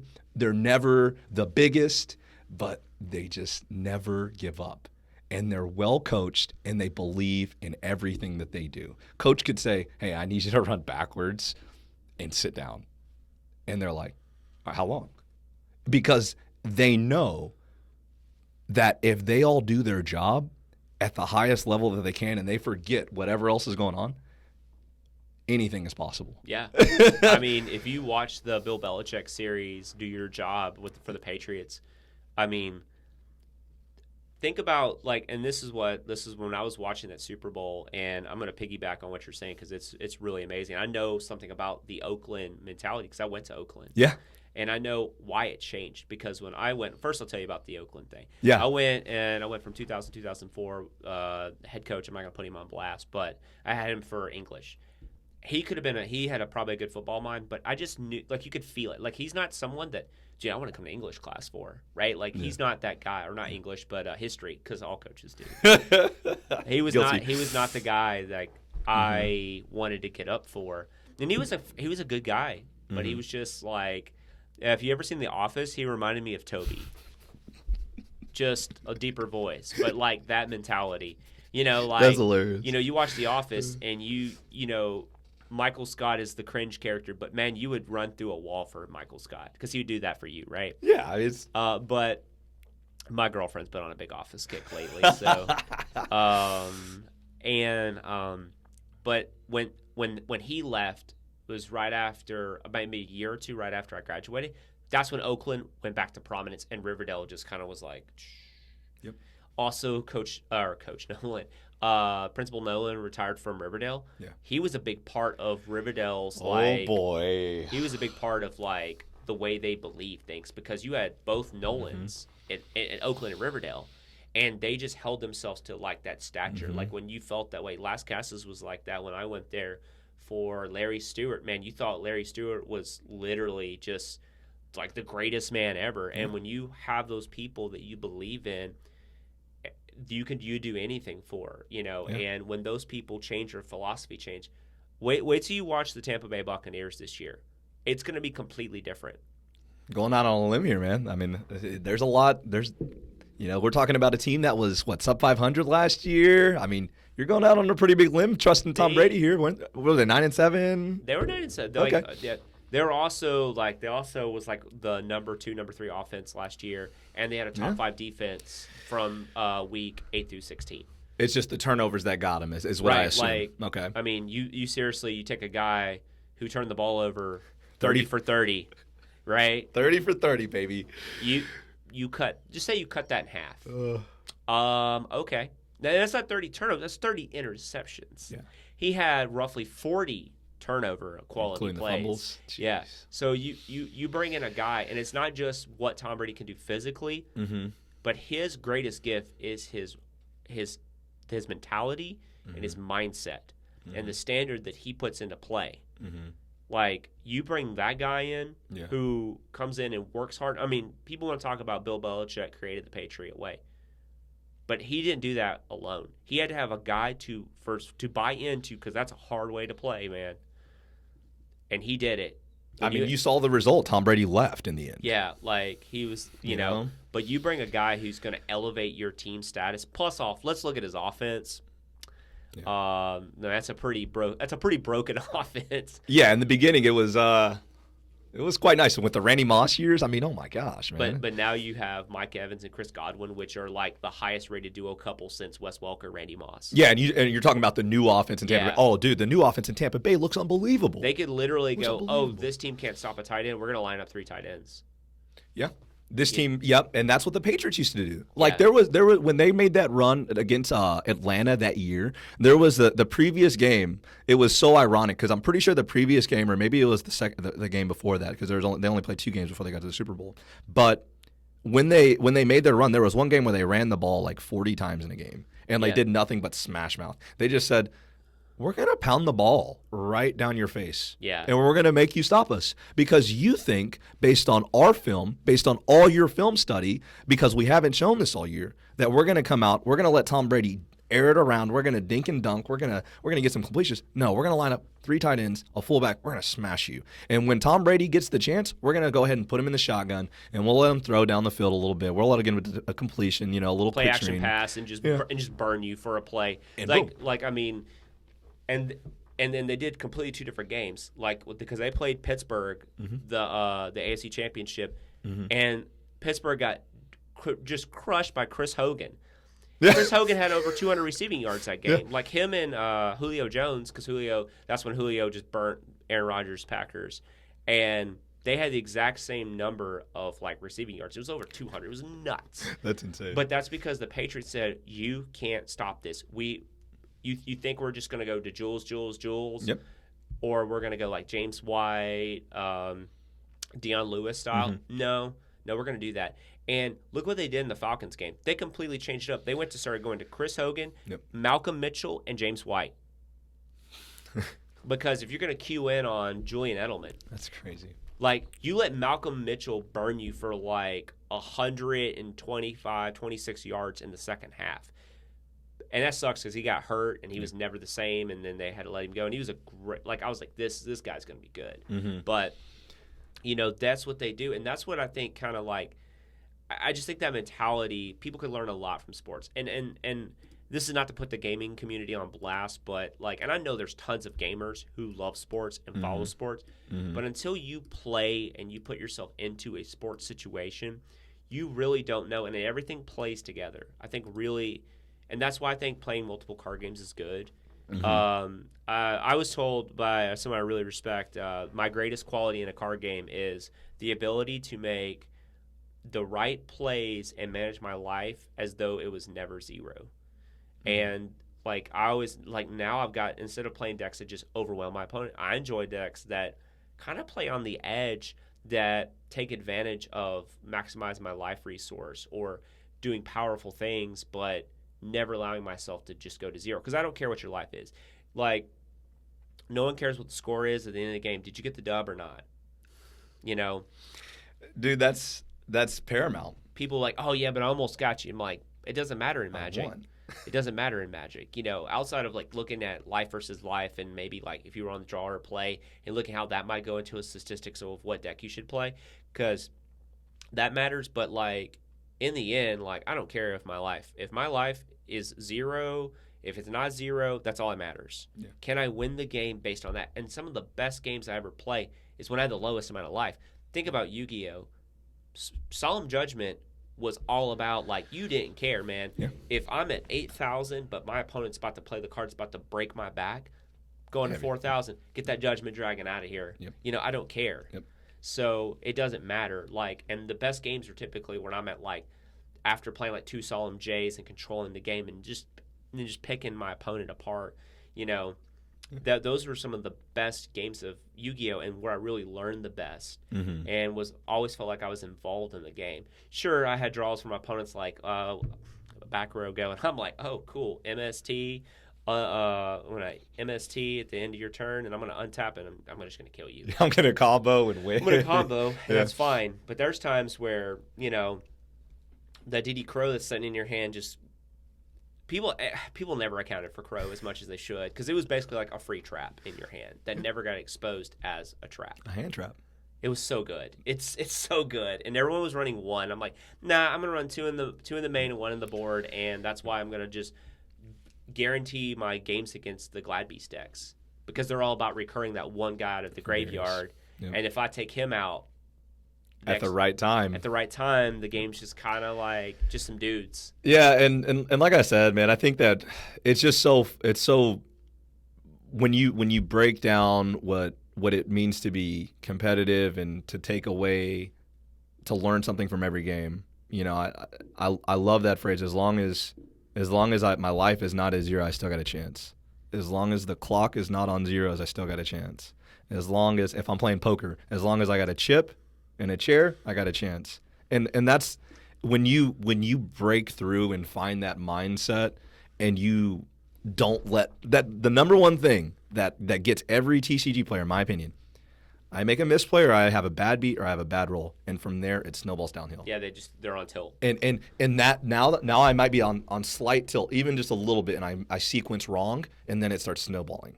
Or I don't tap correctly, and then it starts snowballing. Or I don't. You know, there's just so many mistakes that you normally wouldn't make if you were like in the zone. You know, you're playing your deck because you know it. And I think that applies to sports. Like, there's so many times where I have a kid, dude. He runs a great route, right? Gets wide open. He's running down the field. He's wide open, dude. He's by himself. The ball gets thrown. It's in the air. He's all by himself. The hardest catch to make, because it's just you and the ball. And this kid is just in a mindset of, okay, the ball's in the air. I got to catch. And the thing is, they drop it. And you think, well, why do they drop it? Well, you got to look at it like trading card games in a lot of aspects. Maybe there is something you didn't do correctly warming up. Maybe there is something you didn't do in the detail of focusing and looking the ball in. Maybe you didn't sequence correctly, but those little bitty misplays can cause you to mess up the very next play. And that's what we want to avoid. If you drop a touchdown pass, receivers, if you're listening, if you drop a touchdown pass, it happens. It sucks. But you got to play the next play, because the next play is ultimately what matters. What if you catch a touchdown the very next play because you fix it? What if you're able to turn it around? What if you make a misplay game 1 of your match, but you refocus, you regather, and you say, look, I'm not going to make that misplay again. I'm focused. And the game 2 and game 3, you play perfectly, and the game rewards you for that. Mm-hmm. And like, that's the thing that not a lot of people realize. Life usually, I'm not going to say all the time, in card games in general, and it's something that I'm learning in Hearthstone, it rewards you for putting yourself in the best position to win. Yeah. And that's what adopting this mindset, and that's why I can't wait to bring this series to our channel, is because I think that it helps people understand the concept of, you may not get that job that you want, you may not get that in that interview, it may go wrong for whatever reason, but you've got to be willing to say, well, what did I do? Could I have done better? And what am I going to do the next time? Oh yeah, like just coming from the fitness world, like. And I'm not even going to talk about like competition, like dieting stuff, but I'm talking about just personal like PRs and stuff like that. Like, I did a series last year. In fact, I think it was 1 year to today, and I did it on IG. I did it on IGTV, but it was talking about like, what do you do if you miss that lift? There are so many factors that go into how your body performs the way it does that particular day than yesterday or tomorrow. Mm-hmm. And people just think, oh, you didn't eat enough, you didn't get enough sleep. It would take so long to list all the different, hormonal things that go on, the mindset, your physiology, outside of your genetics. But, there are so many times where I've like not hit a lift. And it's just like, at first, you'd get like frustrated. Like, oh man, I prepped, I trained for this. How come I couldn't pull it? Something didn't feel right. My back's kind of bothering me. What's going on? I had a great warm up. And then you just have to like learn what you did and what you didn't do and prep better the next time. Yeah. And then sometimes you had like one of the biggest pulls I ever had was it's like over like a 600 plus pound rack pull. Mm-hmm. And trust me, I don't know how many times I was told I can't do that. And sounds insane, first of all. Right. I just got in the mindset and, I was able to do it. And mm-hmm. I was like maybe like 175 at that weight. Mm-hmm. And then I did a 505 pound hex bar deadlift 3 times. Completely fasted, not recommending that. Also I've already worked out. Doing a pull lift, like doing sets of 20 reps on 225 pound deadlifts. But I seriously looked at my friend and said, I can do that today. I set up my camera, I recorded it and did it. It was nuts. That's awesome. Right? And I wasn't like fatigued or nothing. By all accounts of science, shouldn't have happened. Yep. But I did it. But my central nervous system, my parasympathetic nervous system was just firing that day. Everything was harmonious, but I believed I could. And mentality and mindset is so huge for it. Yep. Now, you think about all these different ways. You prep yourself for virtually everything you put your heart into.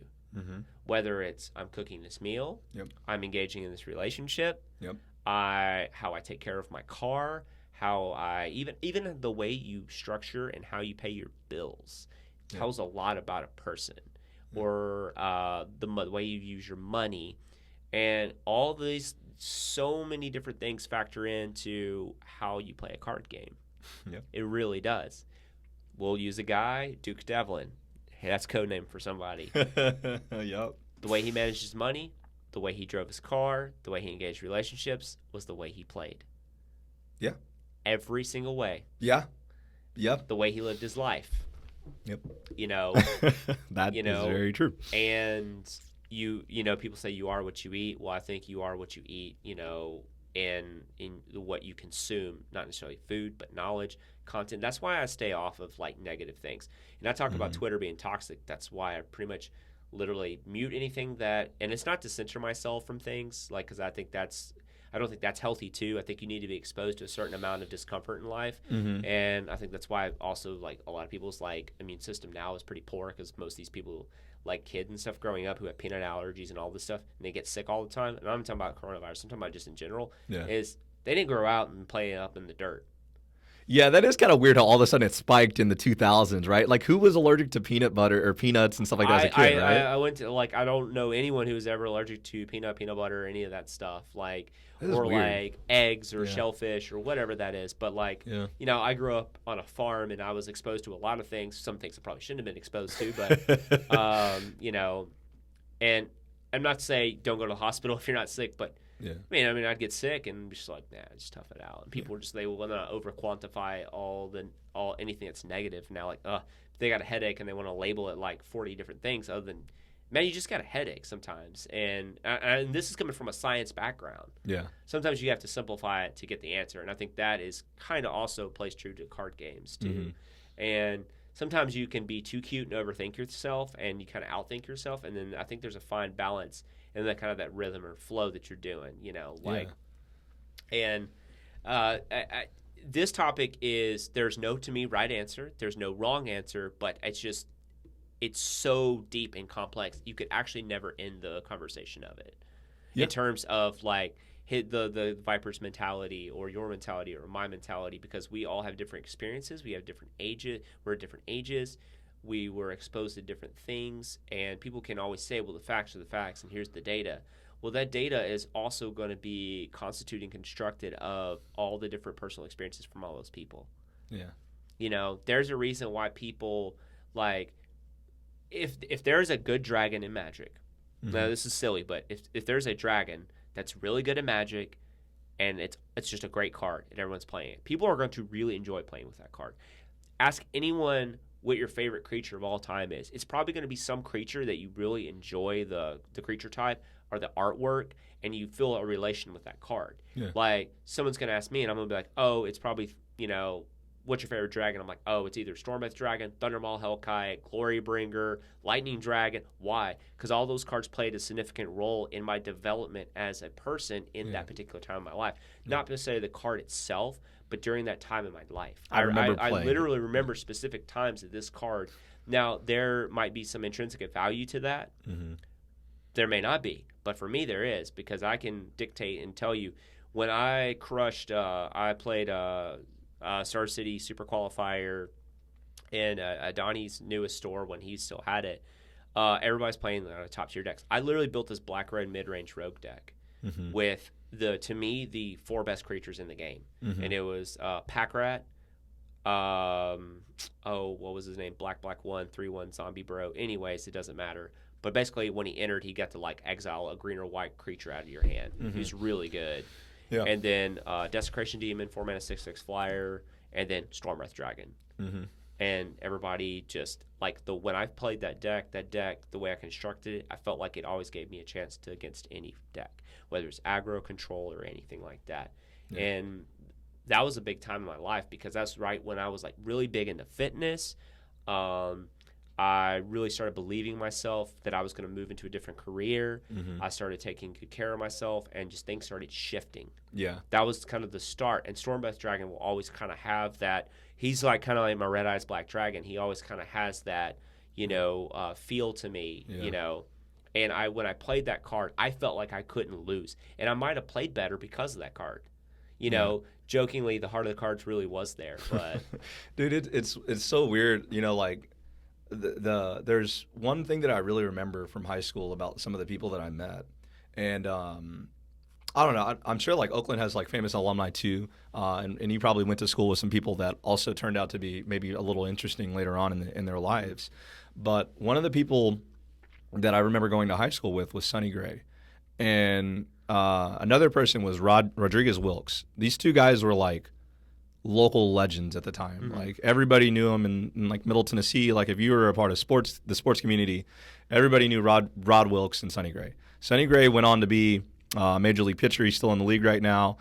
He pitched for the Red Sox, and he pitched for the Reds. He pitched for some team, the Athletics, the Oakland A's too. He was their ace. So like pretty legit career, and like still going. And Rod Wilkes ended up going to University of Tennessee Knoxville to play football on a full ride.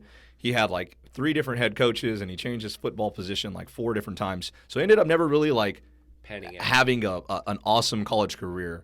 But the one thing that I remember about these 2 individuals, and the one thing that I just think is so unique about them, is I remember the first day that Rod Wilkes came out to basketball practice, and I remember being a sophomore. So I was like 14 years old, 15 years old, whatever. And we're at practice, and like the football guys come back, and I'm like, all right, okay, let's play, And so we've got like, it's like everybody squadding up. Coach has got the starters that have been starting, and it's us. It's me, it's the backups, and it's like the new football guys. And as soon as Rod Wilkes steps on the court, I got +10. I don't know what it was, but being around this guy, immediately my spirits were lifted. I felt like I could jump higher, I could run faster, I could play longer. Like I just got a boost being around this guy for whatever reason. Like he just inspired me to be great. And I just think that like it's so weird because, dude, I've met maybe 2 or 3 people that are like that my entire life, that just being in their presence, it feels like it elevates you. You know what I mean? And like, dude, that is what I get when I think of like what cards were impactful in times that you were changing your life and like really shaping your life. You know what I mean? And I just that's what's so special about trading card games and about like putting your heart into something and it doesn't have to be trading card games, and just remembering the details and the grind of like how you get to where you're going. Yeah, people building like a hot rod with their dad or something, or a car just in general. And I think that, like what you were saying, that was like that for tournaments too. Like if there were certain people entering a tournament, whether it was a Magic tournament or a Yu-Gi-Oh tournament, and I was around those people, I felt like I was better because of them. They pushed me just like anyone who helped you develop and push you. Like I had the kid I grew up in school with, Zach Patton. He started off, he was a better artist than me, and it made me mad. So I developed my art skills. I am the artist I am today because of him. Yeah. Because he pushed me, because I was always known as the art kid, and so it really led me to drawing, and I really enjoyed it, and made me love drawing the things I like today. I put up a piece that I did like a couple of weeks ago. It's a completely inked Gogeta picture. It's really sweet. It turned out pretty well, and I was like, wow, that's pretty cool. I can't believe I have that skill. Or in tournaments, like great example is like if there was a Yu-Gi-Oh tournament and it was you, Sammy, Blake, Trevor, Billy, Mike, you got to throw Mike in there. Mike, Josh Elamio, Tommy, though if like a group of those players were in there, John Allman to a degree, those people, like if there was like any combination of those players, you're like, okay, this is all hands on deck. Yeah. Like this was like, okay, we have a 50-person Sunday event, which our locals was great, really. Yeah. And, this is kind of like, you play better, you think better, you're kind of a little bit more alert, and that's not even going into the preparation for the event itself, versus like, it's just like a bunch of people I don't know. And that's not to say that they weren't good because I don't know them, or it's people that I do know that it's like, it's kind of like some, like I can probably get away with kind of like doing a couple cute things here and there versus like playing just kind of like lights out better and really playing up to your competition. And for Magic, when I started Magic, pretty much the best people in Tennessee were at my store, at Outer Limits, anyone from like Tillman Garrison, Ethan, and Scott Adamovitz came, and Brian Gaston, and just all the people from Collector's World moved over to Outer Limits. And Craig, going to states and playing against like Craig Wesco. Like if you play Magic, you know who Craig Wesco is. Yeah. So dude, that's crazy. I never realized that like the Magic scene in Middle Tennessee. I completely forgot about some of those guys, like Garrison. Yeah, like there was the stores, like at Outer Limits, there was no such thing as quote as an easy local. Yeah. You had some of the best limited players, the best constructed players, and as a person who kind of got really more into competitive Magic, then it really pushed me to develop into like a player, into playing my own decks and trying to be good and sitting down on my floor and reading cards and playing interactions and test playing sequences. Now you can just hop on Arena and do that. And I think people lose sight of what they're actually doing versus sitting down and kind of being involved with yourself, right? And I was pushed into being basically like at least, competent at playing the game, or I'm not going to go to my local and really enjoy myself every weekend and throw away my $5. Instead, it developed me and it progressed me into, one of the better Magic players in my area. And accomplishments, I've had some pretty solid accomplishments for never attempting to really ever go pro in Magic. Multiple tops, multiple qualifications, national qualifications, that kind of stuff, and winning money. And I really enjoyed that, not the money aspect, but all of it. Well, the players now who come to the local that I go to, shout out to Grand Adventures and Chris Pryor, they don't like a lot of the players that don't elevate me. They're like, I'm trying to elevate them. And then the mentality was then you find someone good at Magic, back in the day, you learn from that person. Yeah. You wanted to learn why they're good, why they make this play. You'd ask them thousands of questions. Yep. You would watch them. Yeah, you'd watch them. Now, everyone thinks they already know everything because they watch some video on YouTube versus sitting down with somebody and literally learning them. And I always tell people, like, people, like, they might think that, I think I know everything. And I'm like, well, in the realm of what I know, yes, I do. because in my experience and in my world of knowledge, I do have access to all my information because that's what I know. Yeah. You only know 100% of what you know. Yeah. And people don't understand that either. They're like, what? You know, but know what you know and know what you don't know. My Yeah. dad used to always say that. Yeah. and they don't want to learn. They just think you're trying to tell them what to do, and it's not. You're trying to offer them a way to think differently. Play your play like you're trying to do it, but then next time try it this way and see what you think. And then that's when you develop the intuitive skills of Magic. Magic is so intuitive. Yeah. You know, you might know, oh, it's pretty easy. Mountain on one, Goblin Guide on one. Cool. Yeah. But sometimes you don't go Goblin Guide on one. You actually go land, go. Let them play their guy. You kill you lightning bolt their guy. They pass back to you. You play 2 guys with haste and attack. And now, not only are you way ahead of the game, but now they're back and behind. So now they have to play catch up with your board state and their life. Yeah. Complete different thought process. And that's always what gave me an advantage playing at the locals, because people didn't think that way. Yeah, dude, if you did that in Hearthstone, oh my God, that would not end well. Yeah. I mean, like, that's what's so crazy about it. Like, the mindset legitimately has to be different. Like, in Hearthstone, like, if you got a turn 1 drop, like, dude, You have to play it. You play it because it's Yeah. on curve. Because it's based on that. And so, but yeah, the players, they just don't want to learn that much. And then it's like kind of hard to win them over because they're super cliquish. Yeah. And they're also a lot younger than me too. Yeah. So I have to I try to explain, like, I have a different life than you. You know, like, you're either in college or out of college, right out of college, or you're just, you know, you're in that mindset of, you know, Steph Curry and the Warriors and Patrick Mahomes, you know, going for the big high win rate things versus like setting down and grinding out value and learning from someone who's been there and done that and experienced that. And that's not to say you can't do it better or be better, because I think the generation of Silicon Valley people proved that, you know, how many times have I been in the gym or the locker room and I hear people in their 50s and 60s moan and complain about, you know, millennials. And I'm like, hey, you got a really nice iPhone there. Who do you think built that? Yeah. You know, like, you don't mind using using all the technology that, quote, the millennials made, but in reality, it's the generation below the millennials in terms of age group that people kind of are like, they're growing up way too fast, and they're not really getting a chance to discover themselves. And I think that translates to gaming.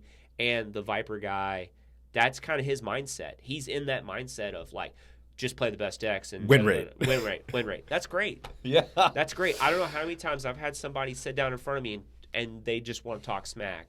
John Huff, those kind of guys, all the Nashville bros. And I'm just like, and I would just sit down and murk them over and over and over again. And they didn't understand why, because they were playing the best deck or they're playing this. It's like, right, but you didn't build that deck.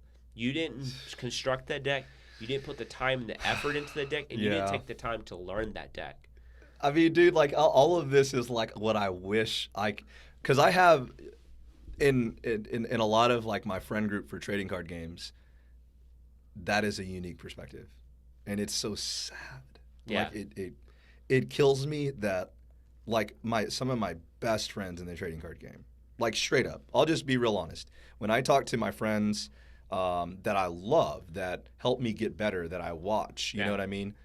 When I talk to them, it's always like, well, I'm gonna wait to see what the meta looks like, and like, I'm gonna copy the best deck, or I'm gonna play the highest win rate deck or the highest combo deck or percentage combo deck because like I like combo decks, or like there's no like, I'm gonna take this idea that I have, or I'm going to take these cards that interact really well with the game, and I'm going to find a way to make them in 30 cards or 40 cards or 60 cards, whatever game you're playing, and I'm going to learn the ins and outs of them. I'm going to learn the plays that are good with them, the plays that I need to watch out for with them. I'm going to learn the combos with them, and I'm going to know my deck. So when I play, you may have the higher win rate deck, but I'm going to know the outcomes of most of the interactions between our decks.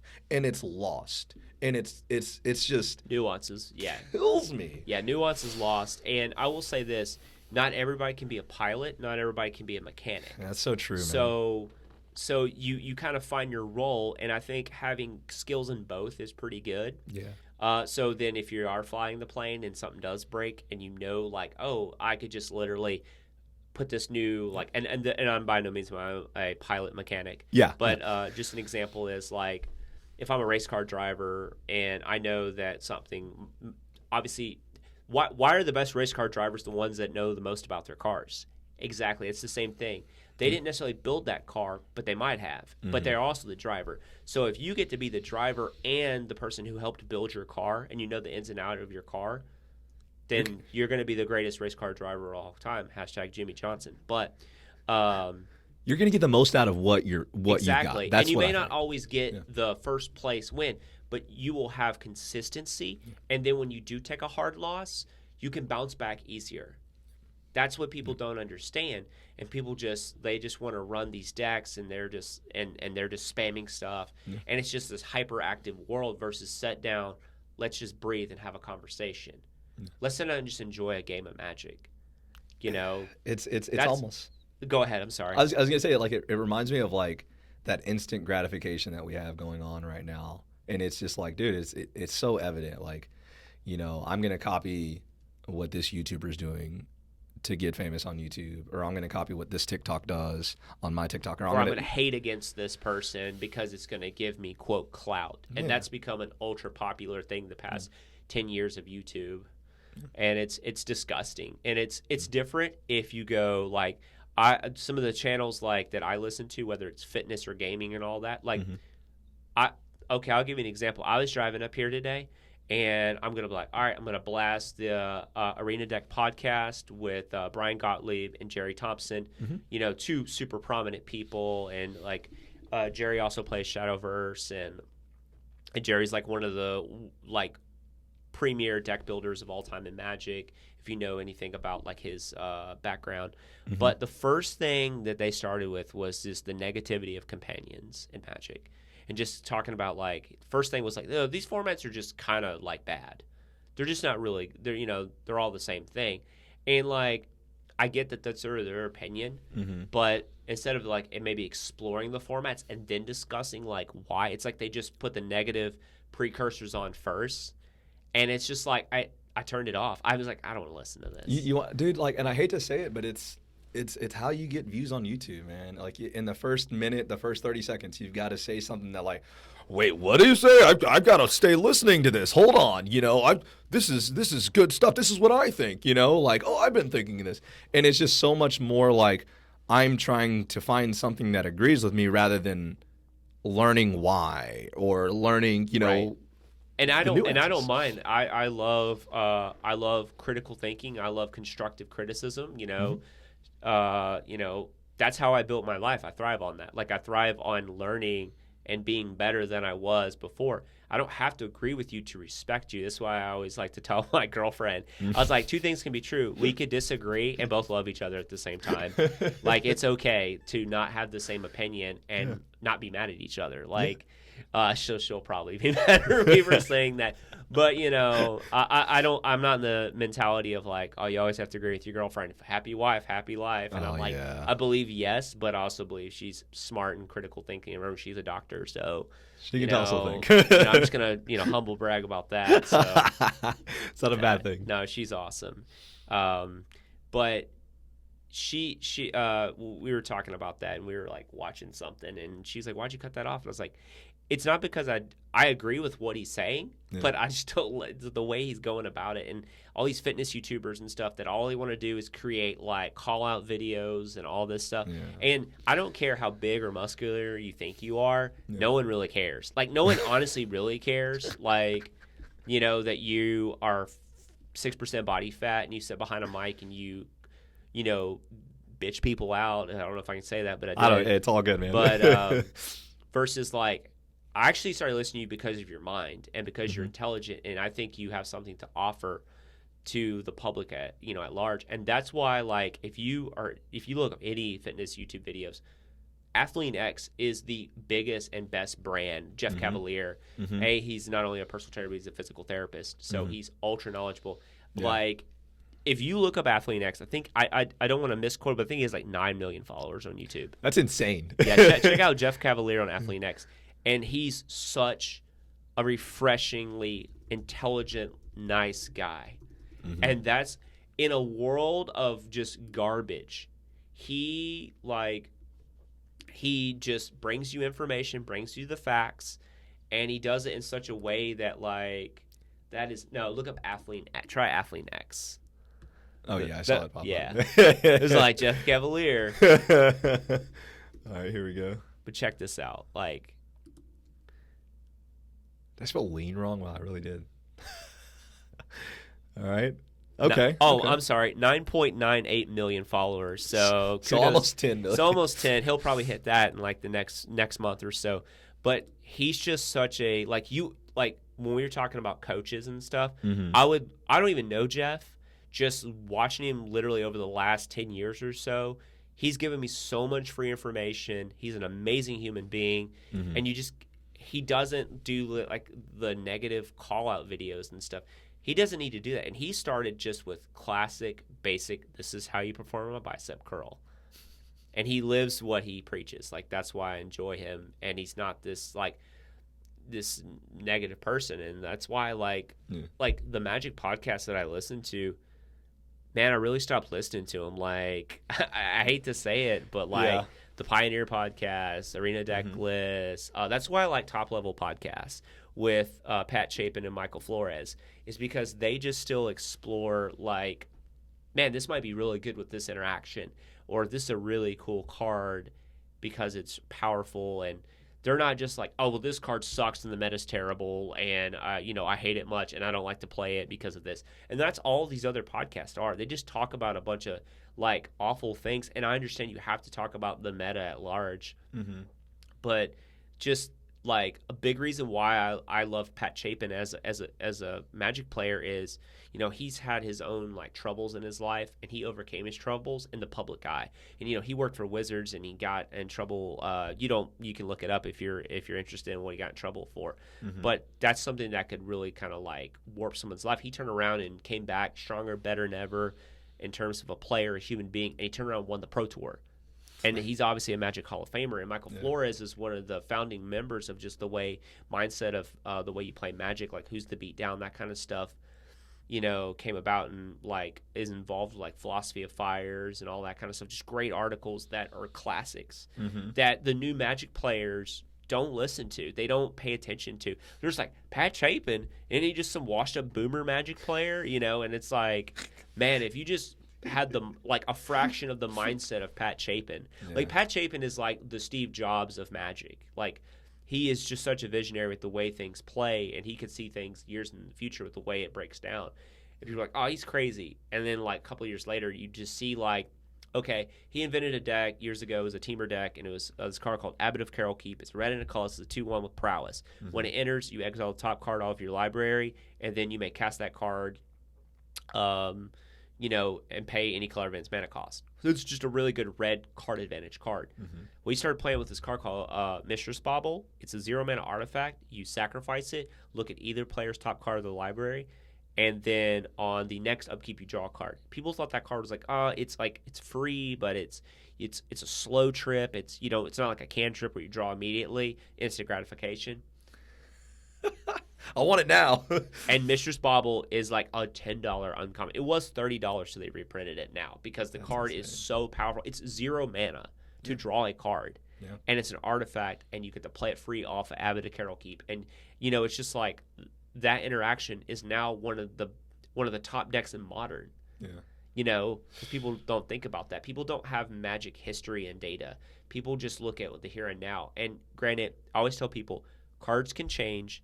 New mechanics can come out, but they're always going to be built off something else. If you ever want to look at a Magic format, look at what cards it mirrors 10 years ago.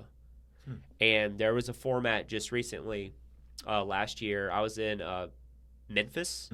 I was in Memphis for a Grand Prix.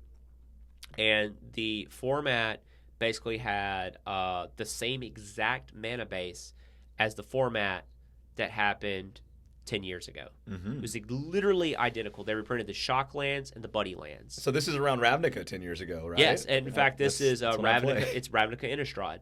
So it's Ravnica Innistrad, same exact mana base. And there was a card called Cavern of Souls that comes into play. You name a creature type. It taps for any color for that creature type, and it can't be countered. Well, they made an uncommon version of that called Unclaimed Territory. Same thing, except for it doesn't have the counter clause. Well, if counterspells aren't playing the format, doesn't matter. Yeah, one card's $50, one card's $1, you know? Oh, But okay. Standard had the very similar setups. And back then, there was a deck playing, it was a 2-color deck playing a triple black card in its deck. On turn 3, and then turn 2, you play a double red card. Then turn 5, you play a double red card. So inherently, you think in your with the mana, like, that's impossible. Yeah. Like, that's just so hard to do. It sounds ridiculous. Sounds ridiculous, Yeah. right? But that creature shared a similar type with all the other cards in the deck, except for the 4 and the 5 drop. By that time, you don't care. And it also had the guild gates during Ravnica, and the guild gates in this Ravnica were back too. Mm-hmm. So it literally identical mana. Mm-hmm. And we're in Memphis, and a buddy of mine asked me, he goes, "What do you think's gonna like do really well today?" I was like, "Oh, it's gonna be like a 2-color Goblin Chain Whirler deck," and he like laughed at me. He goes, "A 2-color Goblin Chain Whirler deck? Goblin Chain Whirler is like," he goes, "You mean like Light Splash?" I'm like, "No, like a legitimate 2-color Goblin Chain Whirler deck." I think there's going to be a red-green Goblin Chain Whirler deck, and I think there's a red-black Goblin Chain Whirler deck, and they're gonna do really well at this event. Yeah. And I wasn't playing the main event; I played the side event. I was playing a red-black 2-color Goblin Chain Whirler deck, where I'm casting like a triple red card on 3 because it was so powerful, and a really powerful like double black card on 2. So back then it was flip-flop. It was triple black on 3, double red on 2, and I'm just flip-flopping it. Mm-hmm. Magic doesn't change. The way the games and the mechanics play doesn't change that much. The way cards play still are very similar, outside of something that just like when it breaks the rules of Magic, that's different. That's when that philosophy changes. But ultimately, good decks that can apply pressure, and I don't mean necessarily attacking, whether it's creatures or planeswalkers, with good interaction and good disruption, ultimately prove to be really good decks. Mm-hmm. What won the event? Black Red Goblin Chain Whirler, and what top forward was Green Red Warriors with Goblin Chain Whirler. So just another color. Yeah, basically that sounds like a Yu-Gi-Oh deck, like Green Red Warriors. Yeah, But it it does. was, and they were playing more creature-heavy based version of Goblin Chain Whirler versus the bigger mid-range red black deck. Yeah. And they were playing a 2 green drop, 2 drop on green, Goblin Chain Whirler on 3. Because all the creatures in the deck were warriors, and they would run in the red green guild gates, stomping grounds, rootbound crag, and they played all mountains, 1 forest, and they just made the mana ratio work with 4 unclaimed territories. And like I told everybody, I'm like, and he literally posted on Facebook like the next day, and he quoted me, and he said, "Eric Taylor's shooting his shot," and I'm just like, and you could say, "Oh, that was just a lucky guess," but to guess like 2 of the That top specific. 4 decks, Yeah. to these, specificity of that, it's just because I've seen so much of Magic. Yeah. It's like you kind of see it and you got to go, "Oh, here's the feel for the things. Here's what's going to happen." Yeah. And people do that now, and then sometimes you miss stuff. Like we all miss things. We're like, "Oh, didn't see that card coming," or like you look at it, you're like, "That card's kind of hokey," and then you actually play it and you test it, and that's the beauty of online gaming. Yep. Is you get to just test your hokey ideas and realize, man, there's something here. Mm-hmm. That's so true. I think man, it's been pretty awesome kind of talking about trading card games and relating them to sports and life and everything in general. And I hope that's kind of what the people are getting out of our content, man. I mean, like, we were talking before we came on, and I was just like, man, I'll be real honest. I wake up and I think about, all right, how do we do better? How do we get more people to check us out? How do we get more people to continue, viewing our content? Right. And the thing that I'll always go back to is, dude, in my honest opinion, and everybody that I talk to, we're just offering something that not a lot of people are. We're offering you multiple perspectives from different trading card games. And it's hard to learn how to play a deck on YouTube. It's hard to learn the nuances of something on YouTube. But our goal is to try to get as close to that as possible by telling you everything that we can. I don't care, and I don't care about being the next tournament winner. I don't care about winning the next YCS or winning the next Worlds for Pokemon TCG or winning in the Masters Tour. Would I enjoy all those things? Absolutely, I'm a competitor. Okay? Right. But my goal is to, with what we're doing in this podcast and what we're doing with our new series, The Mind of a Champion, and with all the e-scoops that we do, our weekly YouTube videos on all the trading card games, it's to help people understand the trading card game, It's to help people apply what they do in trading card games to like more. Because in my opinion, you can build really good habits and stuff. And not everybody plays sports. Not everybody plays music. Not everybody has an art hobby. Not everybody has things that they can like learn to be disciplined and learn how to get improvements on. But people have trading card games, and you can have fun, but you can also learn some cool lessons. And like that's what all this is about. And that's why I love having you on our podcast, man. I mean, when you look at the guests that we have, I try to make it guests that are personable. You know, like, do I want to have former NFL players on here? Yeah, and I'm gonna get them on. Like, you know, that's gonna be coming on in probably the next couple months, in the next month. And do I want to bring these big name celebrities to get us, you know, more traction? Absolutely. But I never want to forget, like, who I was when I was learning all these things, and as I continue learning these things. And I never want to forget the people that helped me understand the picture. You know, the people that helped me learn these things in trading card games and apply them to life. Because, dude, like we talked about in our first podcast, like when I was growing up around you guys, like you and Blake and Mike and Sammy and everybody, like I was the youngest one. You know what I mean? Like I was the one that always was like trying to learn from you guys, and sometimes it was copying what you did, and sometimes it was taking what you did and saying, all right, maybe I don't want to do that, but I want to do something like it. Yeah. You know, and like, dude, I wish that the trading card game communities in general were able to continue developing, and we're able to have those experiences that I had and that we had in our locals. Yeah, it's completely different now, and now it's like who has the most expensive teched out commander deck, who's playing CEDH, and then, you know, if you're not playing CEDH and you're playing just like, you know, and I learned this getting more into commander and learning the different deck levels outside of just saying a deck's competitive or not. Like you can have a competitive deck that's within the 5 and 6 range of like that your play group, but then you've got like people that are coming out that are just basically playing like a 100 card vintage deck in commander, and that's, you know, $5,000-$6,000 deck. Pretty good. Yeah, it's pretty good. And, you know, they look miserable playing their deck if they're not doing their like, oh, I drew my 2-card combo to like win the game. When you're playing commander in that way, and your goal is to not say you can't have those cards in your deck, but if that's the whole point of playing commander, then you're playing the game for not the spirit it's intended in. If your group just wants to play ultra spiky, then that's great. Then you should probably just play 1v1 commander CDEH, which is competitive commander. Mm-hmm. But the spirit of commander is being able to like explore these cool ideas. Like I'm playing Corvold, which can be a pretty powerful deck that has like infinite combos in it and all that stuff, like most decks do. But it's really just a mid-range deck. Like ultimately, it's just a generate value deck. Like, you know, I'm getting like lots of cards and I'm drawing cards, and then ultimately like, can I like win with Corvold and some other stuff, or like when in doubt, do I have to default to like Food Chain Squeak combo where I generate infinite mana and draw my entire deck? Yeah, which is busted. But sounds like it. At the same time, though, like I'm just trying to play like a Bird of Paradise on turn 1, a ramp spell on 2. You know, that's like kind of the spirit of the deck. And it's like more of the, like, it's competitive, not like S tier level style deck. You know, it can have those draws like anything, but it's a 100-card deck. Yeah. Like, you know, like if you're getting those draws, it's probably not every game necessarily. Yeah, like you're not. Draw, you know? Yeah, and that's like the blue players. They all just want to play the same style. They're all just playing like, okay, my deck does. I have 20 interactions that do this exact same thing. And it's like, if that's the way you're building your deck, then you're in the wrong format. Go play Vintage. Go play Legacy. You know, that's.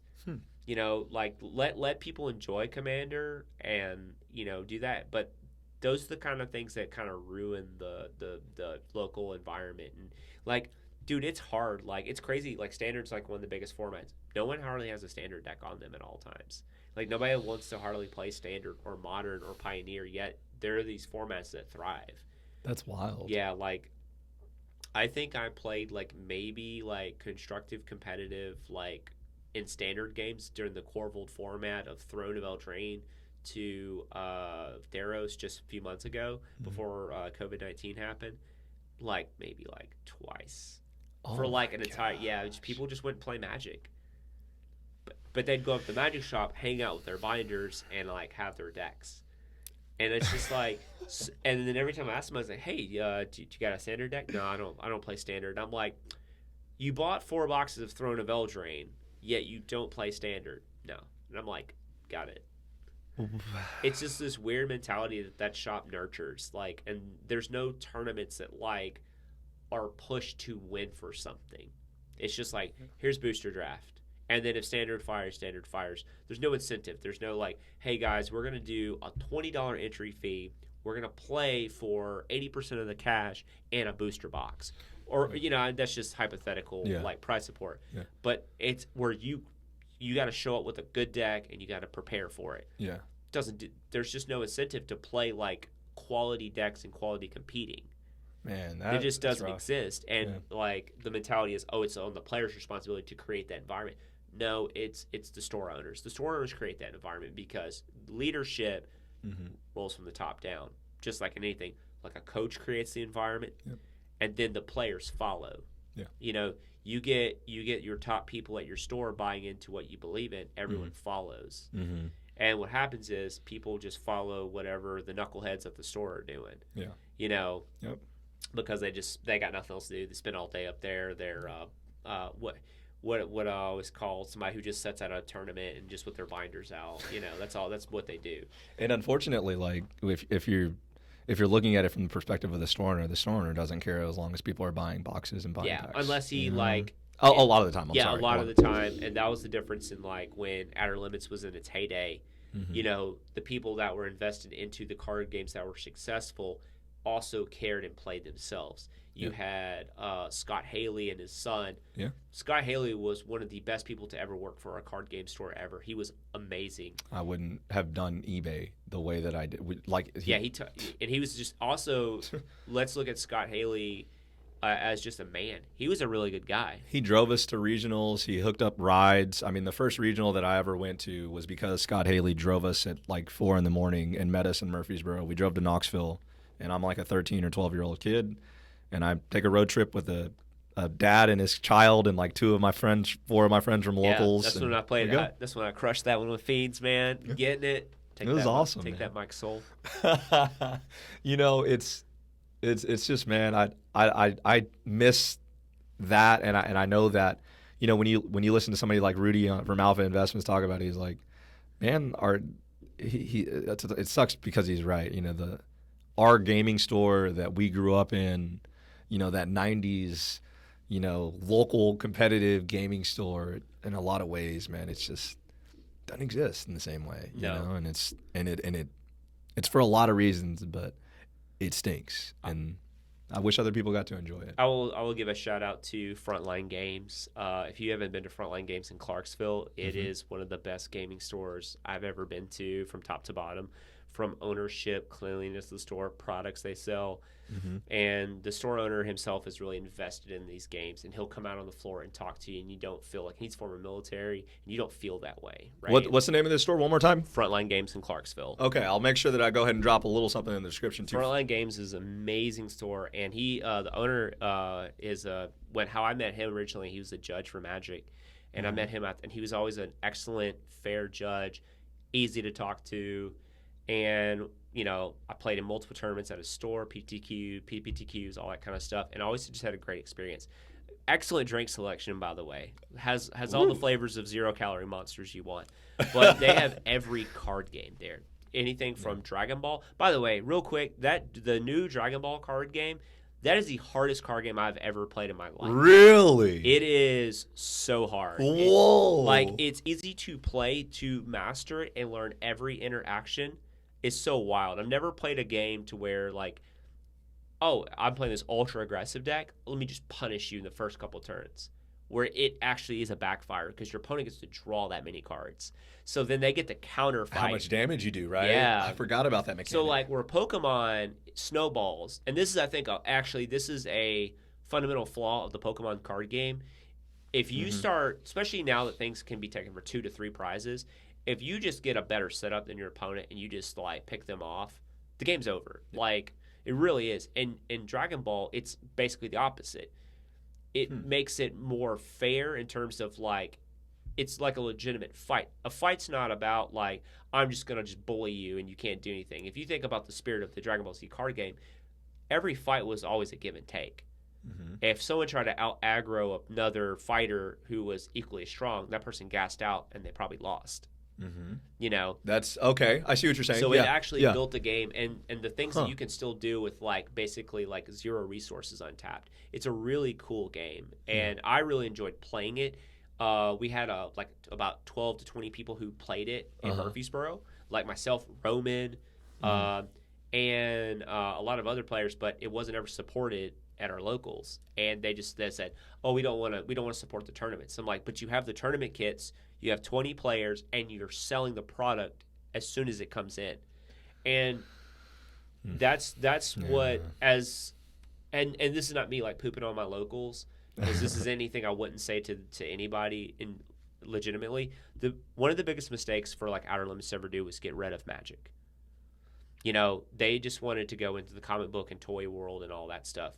But you just cut off like that integral part of the gaming world, so you lost the ability to have all that money. All that traffic. Now, one thing they do, they have the best prices on boxes and packs and everything. A booster box of Magic is $90 flat. So that's the trade-off, I guess. Yeah. That's interesting. But they don't support gaming, but they have the space. But they'll run Pokemon, which is super interesting. They've got this thing like where they don't think Magic players are going to like show up or be there or support the store. And to some degree, I think a lot of Magic players, like any card game, can be scumbags. Yeah. You know. Yeah. Because most of them aren't necessarily, I don't say successful because that's all relative to the human being, but financially successful. That's a better way to put that. You know, I always like to think about like, well, why don't you play this X deck in Modern? Because I don't value putting $3,000 and $2,000 to $3,000 in a deck. I'd rather have $2,000 to $3,000 into a really awesome vacation to Grand Tetons. Exactly. That's what I value more. Yeah. Now, that's not to say I don't have like super nice Magic cards. Like, you know, I've got dual lands. I have an entirely foiled standard deck now because I bought the cards when they were worthless. You know, and then they spiked up and just getting lucky. But yeah. You know, the environment is that just like you got places like Frontline, which is this awesome community, and there's people over there playing Yu-Gi-Oh! And I haven't played Yu-Gi-Oh! In years. This is right when the Dual Overload just came out. Yeah, the newest set. Yeah. They're over there opening up Dual Overload stuff, and I go over there and I start talking to them. And I'm like, "Hey guys, do you mind if I like just kind of hang out with you? I used to play back in the day, and just kind of curious about the new set. Just want to get some information." And they're like, "Yeah, man." And they're like, "Well, what do you play now?" I was like, "I play Magic." And they're like, well, you know, what you used to play in Yu-Gi-Oh? We started talking about all this stuff, and then sure enough, we all knew like the same people, similar people. That's awesome. And then they're like, when I told one of the guys who I was and stuff, and so he like Googles me and finds like an old like data archive from metagame.com.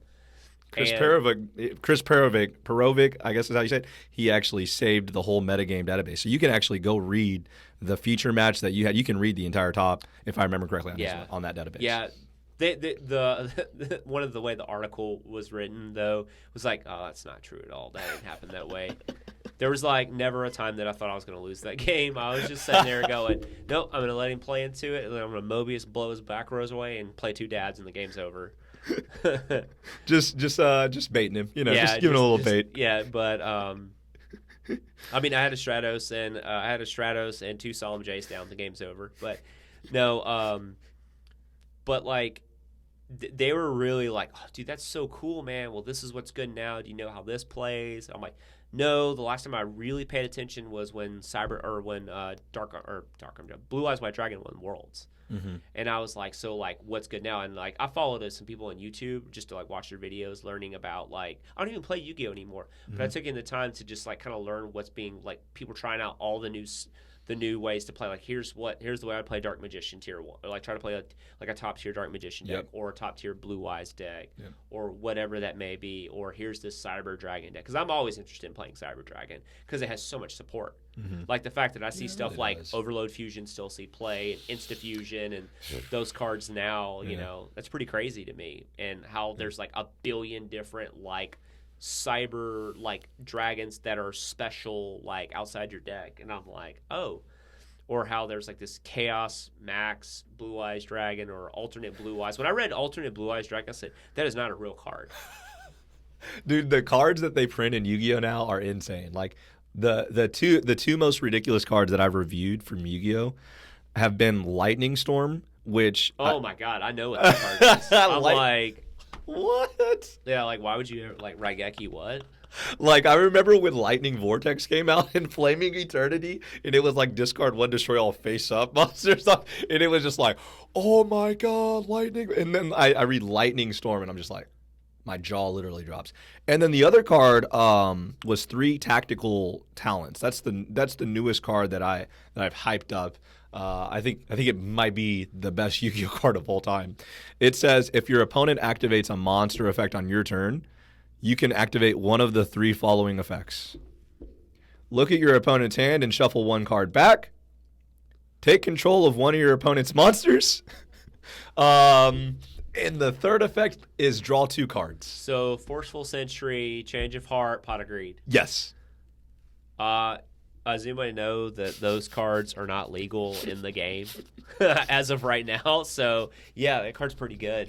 I mean, just like off of reading it, I was just like, oh yeah, I mean, that card just sounds like. Are you playing 3? Okay. like, and the way that like I try to figure out like why it was bad and like why it could be bad, and like I guess the only thing it could be like your opponent doesn't interact on your turn. But like my whole thought process was, and this is where I think the difference in like people reading cards and people not thinking about cards. If your opponent's not doing anything on your turn, aren't you winning? Pretty close. Like I'm just thinking like if the card game is like 2 card combos and like make big boards with with multiple negations and stuff like that. If I'm playing a game and you're not doing anything on my turn, it seems like I can kind of just like steamroll you, and it's gonna like potentially like I'm gonna win the game. And then if you somehow come back, I still have this card. Still had all these, yeah. I still have Snatch Steal. I still have Pot of Greed. I can just Snatch Steal and win the game randomly. You know, like yeah. So I don't know. I think it's legitimately ridiculous how they printed that card, but power creeps happen. Yeah, and that's going to be part of the game, and that's something that people are just going to have to understand. Like, I'm not always going to like the next Magic set. Like, I'm already dreading the new core set because it's going to be core set 2021, and I don't know what they're going to call it, but the main character is Teferi, Time Reveler. Mm-hmm. Well, it's Teferi. And every like iteration of the card Teferi is like fundamentally a broken card. Mm-hmm. Like the 3-drop Teferi Planeswalker is white, blue, 1. It's basically his static effect. So he's a Planeswalker that has this effect. Your opponent may not play cards. They can only play cards on like their main phase or something like that. So basically, you can't play like an instant. You can't counterspell. You can't play cards that like play cards on your graveyard because they go on the stack and you can't play it. It like fundamentally changes the way the game plays. And its ability is it can like bounce back a card, draw a card. So it's kind of like also its +1 is it pluses up and you can play sorceries as though they were instants. So you can just basically pseudo shut down your opponent and then like Wrath of God on their turn. So it breaks the rules of every... Yeah, it breaks the rules of Magic, and that was the problem with War of the Spark is that the Planeswalkers broke the rules of the game. Yeah. Like Karn, Narset, Teferi, they were just like fundamentally broken in their static effects. First off, you're printing a card with 3 abilities on it, and they got around putting like 2 activations but 1 static. So, which is fine, but like you couldn't word it like neither player can play a card as though you can only play players can only play cards as though they were on your main phase. That's fine. Then both players have that tax on them versus like, oh, just your opponent. And your opponent can't do this. Or Narset does the same thing. But Twitter is going to explode. Yeah. Like Magic Twitter is going to explode like as that card continues to like see play when it comes out, I imagine. Oh no, it's already out and it's already warped the format and the way Magic's played, and you know, and there's ways to like fight against it and stuff, but just inherently it's such a terrible card design. Like Oko, Thief of Crowns, broke the format in every format. So what I saw Rudy talk about this a lot. What, Oko? Yeah, and he was like, "Oh, the card that we won't even mention." So I didn't ever necessarily like dive into why it was so good, but is there like a way to kind of summarize like what rule did Oko break that made him so good? Oko was a threat, card advantage, and it had the ability to basically negate all your opponent's stuff, all in one thing. And How big of a drop? 3? It's a 3-drop. Okay. And he's blue. So in the color pie of Magic, green has basically like shifted into a blue phase where green is also a ton of card advantage now. So when you think of green, you always think of like elves and like, dudes. But now green just can like gain the advantage not only mana-wise, but it also draws cards. So everything that's like blue and green now basically kind of does the same thing. Like the Uro card I was talking about earlier, there's a common called Growth Spiral. It's a green and a blue. It's instant. You draw a card and you put a land into play tapped. And so on turn 2, you get to like put an extra land drop and draw a card. So it just plays in all these effects. And that's the problem is they did all these blue-green cards in the last year, virtually all the same. Hydroid Crasis, and they're all like, a lot of them are mythics, but they're all basically the same thing. They have tons of effects. They're really hard to interact with, and they're all in one color pie. Yeah. So you can't outgrind that color, and you can't punish that color aggressively because they have drops from 1 to 2 to 3 to 4 to 5. And that was the problem with Oko. Also, Oko didn't die to the hate cards that every color got in the core set. Every card got like black got this card called Noxious Grasp. It was an instant to destroy target. Green or white planeswalker, gain a life. Or green or white planeswalker or creature, gain a life. Very good card. It ended up having to be played main deck, right? Because the format was just so much based on Oko. So much. But like red was Fry.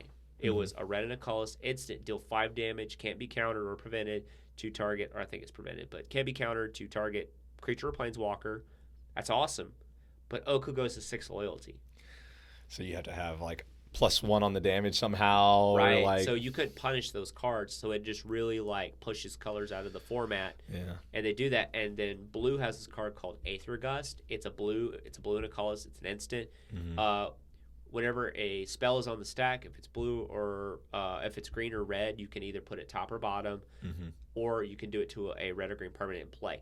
It's broken. Like, it's just played main deck in every blue deck that can play it because it's a cyborg card that's played main deck. And if a cyborg card is main deck, well, it means it's probably too powerful. And it invalidates the entire sphere of the new Magic format with all these multicolored big cards. And they just printed this set on Ikoria, which is based on these monsters. It's a monster-themed set. It's based on Godzilla. Yeah, It's which we were going to talk about right at the beginning, but we kind of got. But hey, why not now? Which Right. is super sweet, by the way. I love it. Absolutely love the set. It's really cool, really fun. Limited format's great. But, like, you have a 2-mana card that just basically shuts down all these cards. Yeah. It hits every one of the Apex Predator mythic rares and hits one of all the ultimatums. So when you give one color the power to do everything in terms of protecting itself, drawing cards, having great threats on the battlefield, there's like no negative advantage to playing blue and green typically. Yeah. So when they do this new set with Teferi, I wouldn't be shocked if Teferi breaks again, if he's in that mold of broken blue cards. And the problem is, if it's undercosted and it's blue, it's going to see play. And there's nothing wrong with cards being good. Like, if Teferi was 4 mana, it would just be a good card. Totally fair. But, like, every time they print a cycle of cards, the blue card is always typically the cheapest. And it completely breaks how those cycles are played. Like, there's the new Commander decks that drop next weekend or 2 weekends? So Maybe I'm not sure off the top of my head. I'd have to look it up. There's a card that's already like $70, $80 in one of the Commander decks. And it's a counter spell that's free to cast if you control your commander. So it's like I don't want to draw too many comparisons, but like a negate, like a force. It's like a will. force of, yeah. It's a force, like, so I can tap out, play my commander, and I have this free counter spell to back up and protect it, or stop what you're doing. That's like to protect it, basically. Yeah. Like if I need it to live just one more it's turn. broken. It's completely, and it's just a good card on its own without it. Same thing when they did the modern Masters cycle of free spells. Mm-hmm. You can't have a free spell and it's blue and it's not too good. That's the problem. If it's blue and it's free, it's broken. Yeah. Just look at the history of Magic. Like, I don't even want to get into it, but just some colors should not see free cards, basically. Right. Like, and then like the blue is a counter target, exile target spell or whatever, and then the red ones like put 2 3/1s into play. They die at the end of turn. You know, like it's like how are we looking at this? How's that even? How are we in card design going? What? Really? They were thinking the same thing that those Yu-Gi-Oh card developers were thinking, or they were on the same thing that those Yeah, Yu-Gi-Oh like, and it's different if everything's pushed. If you just said, okay, the red one deals like 5 damage, which is great for aggressive decks. Yeah. Or and the black one can smoke a bro and discard a card, and then the white one, like searches up a plains and like tutors up a creature. You know, if they all have they all have equally powerful effects, and that's not to say like one isn't better than the other, but in the context of them as a group, they're all pretty equally powerful. Yeah. It's like when they when you printed all the Titans like years ago, and there's 6 mana Titans, there's one for every color. Mm-hmm. The green one basically tutors through 2 cards a turn. So that one's just like the best one, and it's not even close. Yeah, Primeval Titan. It's the only one worth money. Look at the price of the card. That's why fundamentally Modern's a broken format because of Primeval Titan, because you can turn 2 Primeval Titan. And he enters and gets 2 lands and puts them into play. And because of the way the deck's constructed, those lands are going to untap, and then you're going to get Primeval Titan haste the same turn he enters, and then you're going to attack again and go get 2 more lands, and the game's over.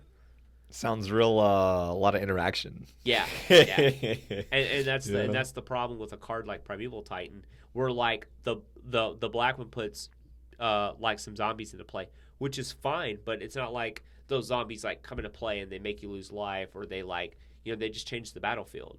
Yeah. Or the red one is like it bolts. Like, okay, it doesn't have haste. Like, it's not like it has first strike or something. Like, it's just that's what they do. But man, I see. It's just wild to see card design like that and them not balance it out. But I guess that also is maybe they're thinking we gave spells to this one. I don't know. I don't know. I don't know what they think. I don't even want to pretend to know what they think. And you don't want to get into it. But just in the format, we were gonna have like. Last year was the most like banned year worth of cards in Magic. Yeah, I noticed that. Including this year, like the beginning of this year. Mm-hmm. And all those cards were going to be legal at the same time right now in Standard. That would have been fun. So you would have had Uro, a 3-mana Mythic Rare that's $40. Oko, which was a 3-mana... By the way, these are all Simic. Oko, which is also Simic 3-mana card. It was $90. A Standard card was $90. A playset would... Oh, well, you don't get a playset of that because it's only a one-of, right? No, he's a Planeswalker, so you'd have 4. And you had Hydroid Krasis, another ultra-expensive Simic Mythic that you can't interact with while it's on the stack unless you have something that counters the triggered ability, because that's how his effect works. And then he's just this giant X spell that you just start chaining and drawing and gaining life. It's one thing if it's like, okay, you gain life and it does something else. But to draw cards and gain life at the same time in a card fundamentally breaks how the game is being played. What do you think? Because I want to talk about this Godzilla thing, but what do you think about like if they would have left all those cards legal, like in now the format exists? Do you think it would have been if it would have balanced itself out with all the broken cards together? No, because they're all one color. They're all one color. They're Simic cards. So literally, okay, Simic means that they share the same color. Okay, so they're literally all going to be in the same. They're all blue and the green, and then. If they were all legal, there's a new Mythic Rare in the new set called his name is Kennen, I think that's his name. He's blue-green for a 2/2. He's a human, he's a mythic. His effect is whenever a permanent you control that isn't a land taps for mana, it adds an additional mana of that source could produce. So Oko produced a food, which was an artifact that you could gain 3 life with. And then there's all these interactions with food. It's a powerful mechanic. And then, or you can like turn something into an elk, a 3/3 elk, and negate all of its abilities, and it's permanently an elk. Or I can exchange with another card. So it was nuts, right? Like it just was broken card. Yeah. And you'd go turn 1 Gilded Goose. Gilded Goose was basically a new bird's paradise. So when it comes into play, it produces the food, and you sack a food and produce a color of any mana. But Gilded Goose can also make more food on its own with its ability. So it's really good. It's like a huge card in Modern. So you'd go turn 1 Gilded Goose, turn 2 Oko. And basically lock the game out. Oh, wow. Yeah. And now you have now Killian would basically have Gilded Goose producing 2 mana. Mm-hmm. So you would just ramp ahead, and then you have Uro and Hydroid Krasis. And that's not to say that like blue and green simultaneously don't have just powerful non-Simic cards that go in the deck, like Nissa, who shakes the world. It's easily always the best card in Standard. It's green, 3. It's a Planeswalker. Its a static ability is Forest, tap for double. Or they actually tap for any color that forest could produce. So, like, if I tap a Breeding Pool for blue, I can add a blue or a green with it. That's sick. And obviously the shock lands are legal now. Yeah. And the new tri-dual lands, or the tri-lands that also share swamp, forest, plains. They say that they actually, oh, wow. Yeah, you can fetch for them, and they cycle. So Nissa just breaks your mana base. And then also her ability is you can untap a land and make it a 3/3 with haste and vigilance. And then its ultimate's kind of irrelevant, but its ultimate basically you just tutor all of the lands out of your deck, put them into play, and they have indestructible. Card's busted because it's producing a threat and mana ramp and a threat at the same time. Yeah. And, like, that's fine if that's the space of Magic, but maybe you shouldn't have, if it's mana advantage, it shouldn't have a way to close out the game at the same time. It could be like mana advantage and the ability to control your opponent's hand. Or ever how they want to look at that. But when you start just stacking on abilities, look at Yu-Gi-Oh! Look how many abilities cards in Yu-Gi-Oh! Have. It's nuts. Like, every set, you're the first set that comes out, it's like, oh, this is the new deck. And I feel like Magic's in that sphere now where they can't print a less powerful set. Every time they print a set, it affects every other format. They're like, oh, Ikoria is not going to affect Modern or Pioneer or Vintage. Vintage. Oh, wait, it did. It broke Vintage. It broke Legacy. It's basically broke Modern. I mean, I will say this. I couldn't imagine trying to, like, it's not possible for them to not break the game with almost every set that they release. And now it's just in that sphere, and that's just what we have to get used to. Now we just have to, get used to, oh, this card's too broken. And I think that on top of what we talked about earlier with all the data and stuff, it just makes it to where, you're going to see spammy high win rate decks, but at the end of the day, it's going to be up to you to figure out how to do you still play that deck, or do you play different colors that you think have a really good matchup because you understand the matchup very well, or I don't know, man. I mean, I think Magic, that's a really interesting place for Magic to be in, and I don't envy having that job of R&D. R&D's got the hardest jobs. Like, people just want to, why did you do this and why not? And every now and then you see something that you go, yeah, you probably shouldn't have done that. Yeah. But I'm okay with cards like Veil of Summer being legal because I think Veil of Summer gives great counterplay to, Veil of Summer is a sideboard card that is banned in It's banned. It's a sideboard card that's banned. It's basically, imagine a 1-mana green cryptic command. I spelled that all wrong. What is that? Veil. Oh, Veil. Okay. Veil of Summer. All right, here we go. All right. Core 2020. Yeah, Core 2020 basically had a cycle of these cards. All right, so draw a card. If an opponent has cast a blue or black spell this turn, spells you control. Okay. You and your permanents you control have hexproof from blue and black until end of turn. So basically, what happened is the blue community of Magic complained about this card because they said, "Oh, I can't play my counterspell decks. I can't play my control decks." And the card is very powerful, but where the card is very good is, people get tired of getting Thoughtseized on turn 1. And it allows them to play and stop Thoughtseized, and really makes you punish people for relying on such I always do this. I don't have to think about my play. I have Thoughtseized on 1, or I have Cryptic Command. Well, you're playing a 4-mana clunky counterspell in your deck. Granted, it's powerful, but you can be punished for it. Veil doesn't interact with the board state. It doesn't kill anything in the board state. So it allows the green decks to protect themselves. And maybe instead of said you and creatures you control gain hexproof, because permanence is a little broad, so it always protects your planeswalkers. But the fact that the card was green, which means it was in every blue deck. Yeah.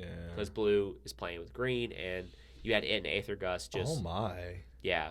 That would make some weird mirror matches. Yeah, it was super powerful because now you're watching really high powerful cards that are main deckable that it should be in your sideboard, but that's what they're intended for. And that is now it's again, do you need every line of text on that card? Probably not. No. But they really pushed that card. Literally, they filled up the text box. So it's kind of funny, man. That's what some of these Yu-Gi-Oh cards look like. Yeah. So the one thing, and I think it's a Korea, right? Yeah, Corey for Godzilla. So the Godzilla artwork, I want to pull a couple of these up as we look at them.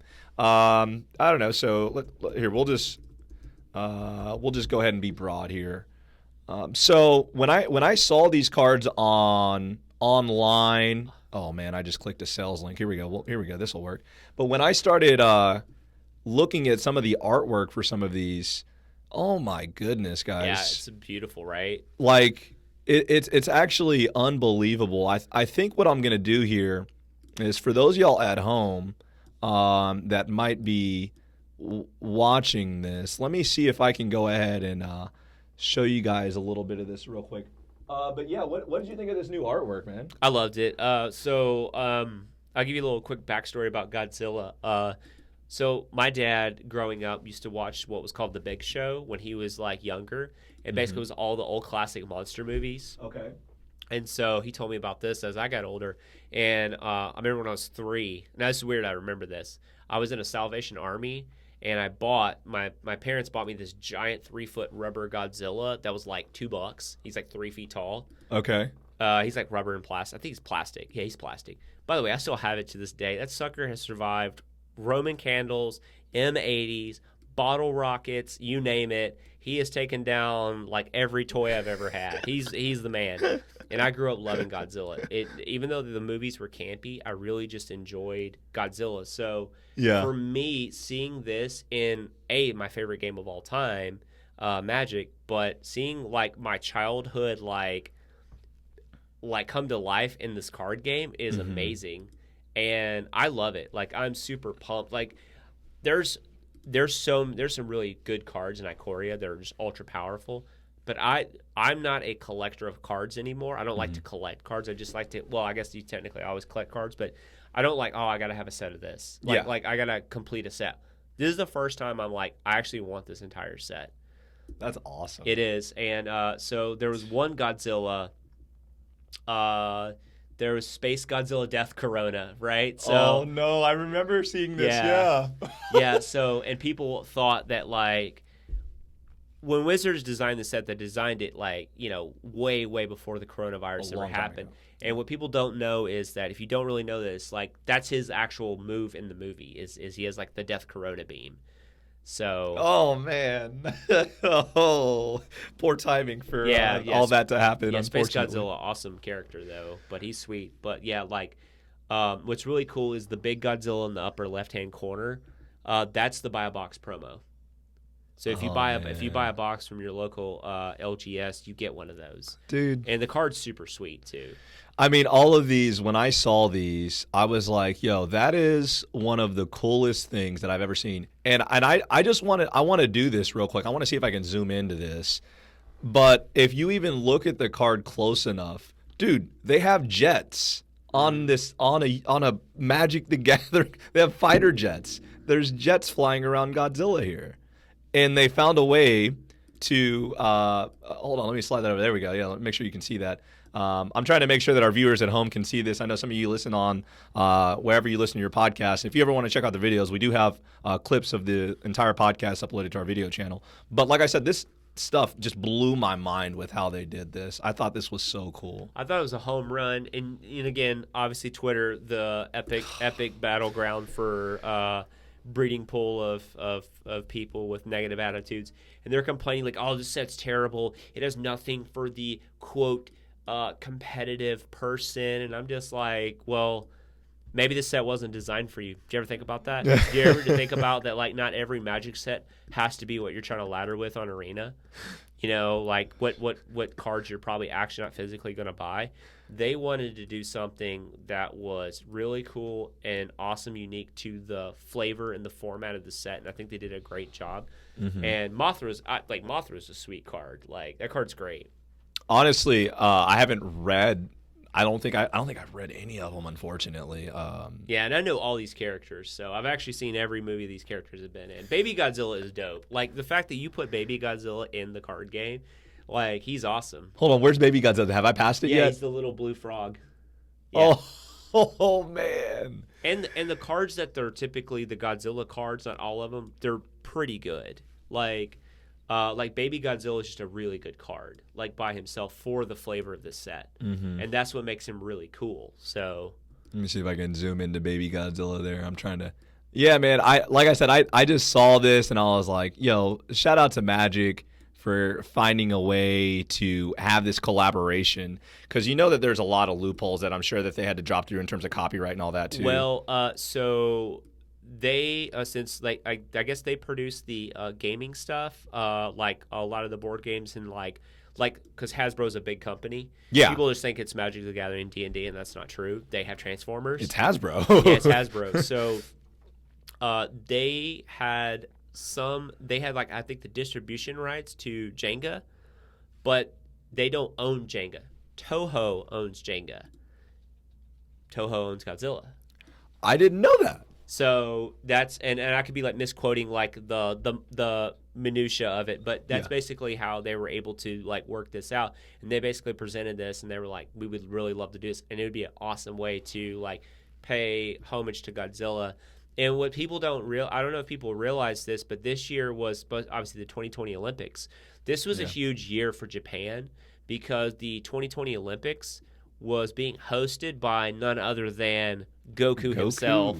Like, you know, we don't think about that kind of stuff in our culture, but to them, their anime characters, that's their legends of their culture. They're the most intimate culture in the world with what they create.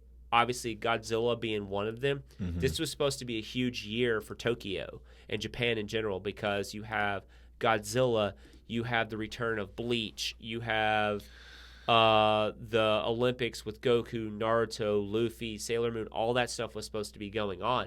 This was supposed to be like a really great year for them. And if you go back and you look at the biggest Magic sets, they're always tied to some other big release in the world. When War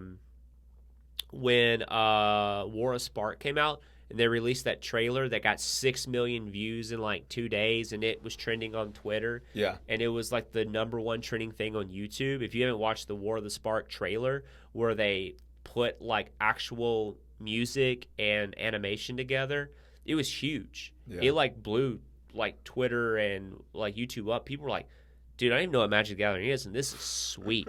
That's awesome. And they used the cover of the Linkin Park song for it. They released it on the weekend that it was right around the weekend of Endgame and the series finale of Game of Thrones. They always tie that stuff in together. When they released the Eldrazi set when something big was going on, and it had something to do with pop culture. They released Innistrad when Innistrad had something to do. Like, if the original Innistrad set was amazing. It took the flavors of all the monsters of literature and they put it in a set. And people don't think about that. And they used references from different movies. I bet no one has ever even watched the movie Brotherhood of the Wolf. But there's Magic cards that are based out of that movie. And it's a French film. That's wild. And they used so much stuff. They used Walking Dead references. Like, it was amazing how they did that. I think people don't think that the people at R&D and who create these cards, they're way more clever than you think. Yeah. I think we got to give them a lot of credit. And once again, man, I mean, like, when you talk about Japan, this was supposed to be a great year. I remember reading when they nominated Goku as their, like, person for the Olympics. The ambassador for Olympics. I was just like, he's not even a real person. Like, that's how impactful he is. And he got a shout out at the Thanksgiving Day parade where Kelsey and I were watching it, and Goku's on there, right? And he's floating by, and they're like, and there's Super Saiyan Blue Goku, and don't forget that he's going to be a big part of the upcoming Olympics. Like, I was so excited for that, by the way, man. I was even excited about that. Absolutely, because, you know, those are not so much obviously Luffy and those guys, but like maybe Naruto, Bleach, especially for me, Bleach returning is that's like my child. That's a dream come true. It's been 8 years since Bleach has been gone. You were always into Bleach, dude. I loved you Bleach. Were always into great written story, awesome artwork. But like, you know, Goku to me is the gold standard. Dragon Ball, whatever, is the gold standard. And there's better written animes out there. Obviously, 100%. Yeah. I mean, Attack on Titan's just insane, right? So good. So good. But it will never have the same feel, even though Attack on Titan's music score is pretty top notch. Oh my! But that's to me, all these new sword animes that are out, like Black Clover and stuff. Bleach will always be the top tier one for me because Bleach is the first one that really impacted me like that. And Bleach, to me, I would argue outside of Bruce Falconer's Dragon Ball Z, the the Funimation Dragon Ball Z score, which was great. People don't understand. They watch the Dragon Ball Kai. They watch. Oh, Kai is trash. Oh, dude, I don't want to be that boomer, and I know that I sound like it, but when I lived with somebody that said, yeah, I've rewatched all Dragon Ball through Dragon Ball Kai. I am into Dragon Ball. I watched it. I started with Dragon Ball, but I don't know if I'm gonna watch Super. And I was just like, hold on. So you're telling me you don't know the music scores of Frieza, Goku, Hell's Frieza's... Bells. Hell's Bells is easily the best song because it's Vegeta's theme song. He's really the only character that you really oh, I know that song. The heavy guitar, dude, whenever he's oh, bro, dude, it's they don't. I don't understand how that's possible. How can you watch Dragon Ball Z and not know or not have experienced those? Yeah. I don't know. And I'll go back because I started with the Ocean dub. The Ocean dub was actually my original favorite because to me the best voice of Vegeta is always Brian Drummond, the original Vegeta voice, the very raspy voice that he had, and he was amazing. And then obviously when Chris took over for Vegeta's voice, I loved it right up until the Boo Saga. The Boo Saga kind of was the art was phenomenal and Boo's animation was great, but I don't like how the voices started changing. And I get it. These people have been voicing these characters for years. Their voices are going to change. Yeah. But now, I can't tell the difference between Piccolo, All Might, and Vegeta because they're all voiced by the same guy. And All Might sounds just like Vegeta. And I fucking love All Might. My Hero Academia is I'm 35 years old. I will be in My Hero Academia is my jam. Give me some Bakugo any day, and I'm good to go. Dude, I gotta get into some My Hero Academia. Honestly, it's really good. Dude, I've enjoyed. I'll be real honest. When I started watching Super again, when Super came back out, I had to watch the sub. I was this is the first time I'd ever watched a full sub version of an anime. And the Japanese voices, I want to give some respect to the Japanese voice actors too. They're the best. Obviously, a little bit of a sad moment. The voice of Bulma ended up passing away, I believe, last year. Mm-hmm. And I believe the voice of Frieza. Also was sick. I'm not sure if had something to do, I think, with her lungs. And so we actually didn't get the Frieza from I believe the beginning, when Frieza comes back. We didn't get that same voice in the Tournament of Power, if I remember. Yeah. And I was oh man, because dude, the voice actors and the Goku that has voiced Gohan and all, and how they just sound so she's perfect. She's 80 years old. How do they do it? She's fantastic. And then the Vegeta voices, and then for me, Super brought two new characters. I think Whis and Beerus are slam dunks. So awesome. They are great, and it's very seldom that I'm Dragon Ball is the few series that I'm okay, I can watch the dub or the sub and I'm totally happy. Either one is great. I was saying, Bruce Falconer's score was probably the best music score easily for Dragon Ball, right? But if you go back and you watch the Japanese Gohan transformation to SS2, it was so popular and it was such a big defining moment in the Japanese culture. It's being played at symphonies. And there's 60,000 people watching this, listening to the music, and you got this orchestra playing this, and it's rolling in the background, the animation is rolling in the background, because that was to me, that is still one of the top 5, top 3 defining moments in all of Dragon Ball. I think it's bigger than the original Super Saiyan transformation. I always think that one was a little overrated, but I get it's important in its lore. But Gohan's SS2 transformation was nuts. And the Japanese music, it's so good. that it's on my workout playlist because it gets me hyped because you feel the emotion of Gohan like about to literally snap. And you feel it, and especially how calm it is. Yeah. And the Japanese version has like this little bird in the background. Right before, right? That line strikes. Yeah, and then obviously Cell's over there talking smack. By the way, still easily top 2 favorite villain of all time is Cell. Cell was so rude. But, like, after watching Super, I'm fanboying right now. After watching Super, man, Frieza was just like, there was a point when I was watching Super in the sub where I was like, dude, I hate you. Like, I actually hate Frieza. Like, you are the perfect evil thing. Yeah. And I was just like, and then the very last episode, spoiler, the very last episode, like Frieza and Goku do what they do, and you're just like, wow. You know, like I don't know. Like a lot of people say Dragon Ball is better than Z and Super. And I don't know that I'm here to debate that, but I can tell you that I don't know that I ever experienced an anime like I did Super from 13 through 2017. And it's crazy to think it's that old. Because you think of Super, you're just like, oh, Super's like a few years old, and it's not. It's been out. Battle of the Gods. Battle of the Gods. Yeah. I remember I lived with Hunter and Jonathan when Battle of the Gods came out.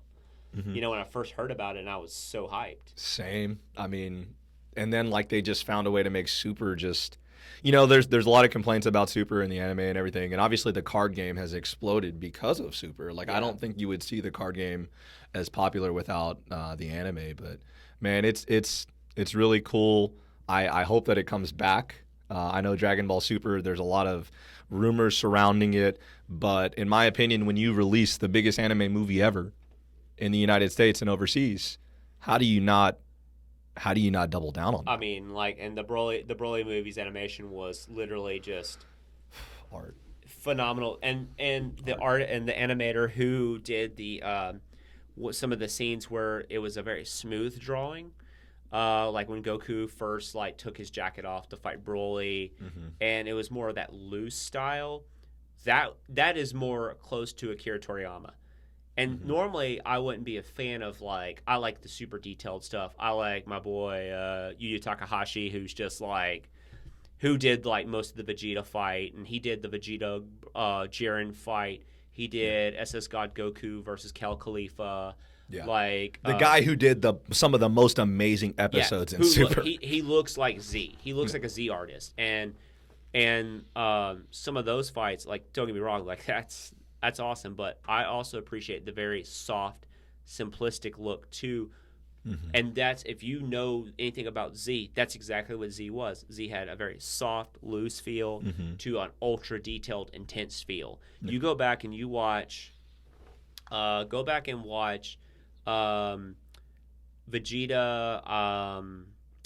fighting Kid Buu when he was getting his butt kicked. Ultra intense, detailed artwork. Yeah. You know, you go back and you watch Vegeta or Goku versus Android 19. Very loose. Yeah. Very loose, very fluent, very flowy, but still amazing in its own right. And that's probably if you ever drawn like a Dragon Ball Z picture, it's probably how you started, because you didn't have to draw like all the hair tufts and all that. It was just like, all right, let me just draw this big hair and let's roll. You know, but it was so good because you could feel it in the way they drew their eyes, their facial expressions, and all that. And Super also didn't have the money behind it like all these other studios. Like Black Clover, so Black Clover is Bleach's old animation studio. Oh. So, yeah, that's who animates Black Clover. And then you think of all the money that's being pushed. Everything's pretty much pushed into, like, One Piece. Yeah. Because, first off, will One Piece ever end? Who knows? They say that it's going to. I mean, I don't know. 900 episodes? I don't know how many gears Luffy can get, but, you know, into his Gum Bubble Busters or whatever. And I'm sorry, I'm kind of hating on One Piece because they use the same soundboard effects and stuff as Dragon Ball did and Super did. Yeah. I didn't know that. Yeah. And I look at Luffy as like, did Goku and Naruto have a kid? And I get, like, people love Luffy, and I love it's, like, the adventure stuff and all that, and it's got some really cool things about it, but it's not my flavor, and I've had so many people try to get me to watch it, and I'm just like, if I can watch My Hero Academia and love it and watch One Piece and go, I can't get into the main character that much, and I don't have to like the main character. Like I really don't like Naruto that much, but like I can understand his redeeming qualities about him. Interesting. Yeah, because like I mean, it's easy to go, well, Sasuke's sweet because of his abilities, and but then in reality, some of my favorite characters in Naruto, it was never Naoya Sasuke or Naruto himself. It was like Pain, Itachi, like oh man, Yahiko Pain was like so sweet. Like and his music was great, you know. Same with like you go back and look at Yu-Gi-Oh. Some of my favorite characters were Joey and Kaiba. It wasn't Yugi. Yeah. I mean Yugi has moments of being sweet, but then you got villains like Merrick who are funny and crazy, super enjoyable. Bandit Keith. I mean, how do you beat in America? You know, like you can't beat those characters. Like and then with anime in general, it's the one thing that people don't understand. It's no different if I watch The Office. Most people's favorite character in The Office is probably like Dwight. Yeah, yeah. Dwight is basically like I don't know who my favorite character is. I gotta think about that. Dwight's kind of like you know the Joey Wheeler kind of esque character. Not like man, you know Brooklyn Rage and all that, but like you know he's that character who has his serious moments, but he's comedy relief. Like not everybody can be Jim. Yeah. Right. Like not everybody can be Goku. Like, yeah. You know. That's so interesting, man. I mean, like I'm sitting here thinking like my favorite character would probably be Jim. I mean, and Jim's great. Yeah, I don't know, but like when you look at like when I watched Dragon Ball, man, like there were phases where I loved like Goku, and I was like, dude, Goku's the man. And then there were phases where I loved Piccolo, and then like honestly, like look now that everything is done, like there's not any new episodes out. Like obviously, I read the manga. I'm not gonna lie to you, okay? I read the manga. Oh yeah. So Moro right now. Oh, dude, Moro is on another level. He's and that's a great villain. Really Villain. well done. Super big fan of Moro and what he poses as a threat to the Universe 7. It's gonna be the next manga that comes out hopefully next month on time. Hopefully, I don't know how they got the last month's last month since it's technically May now.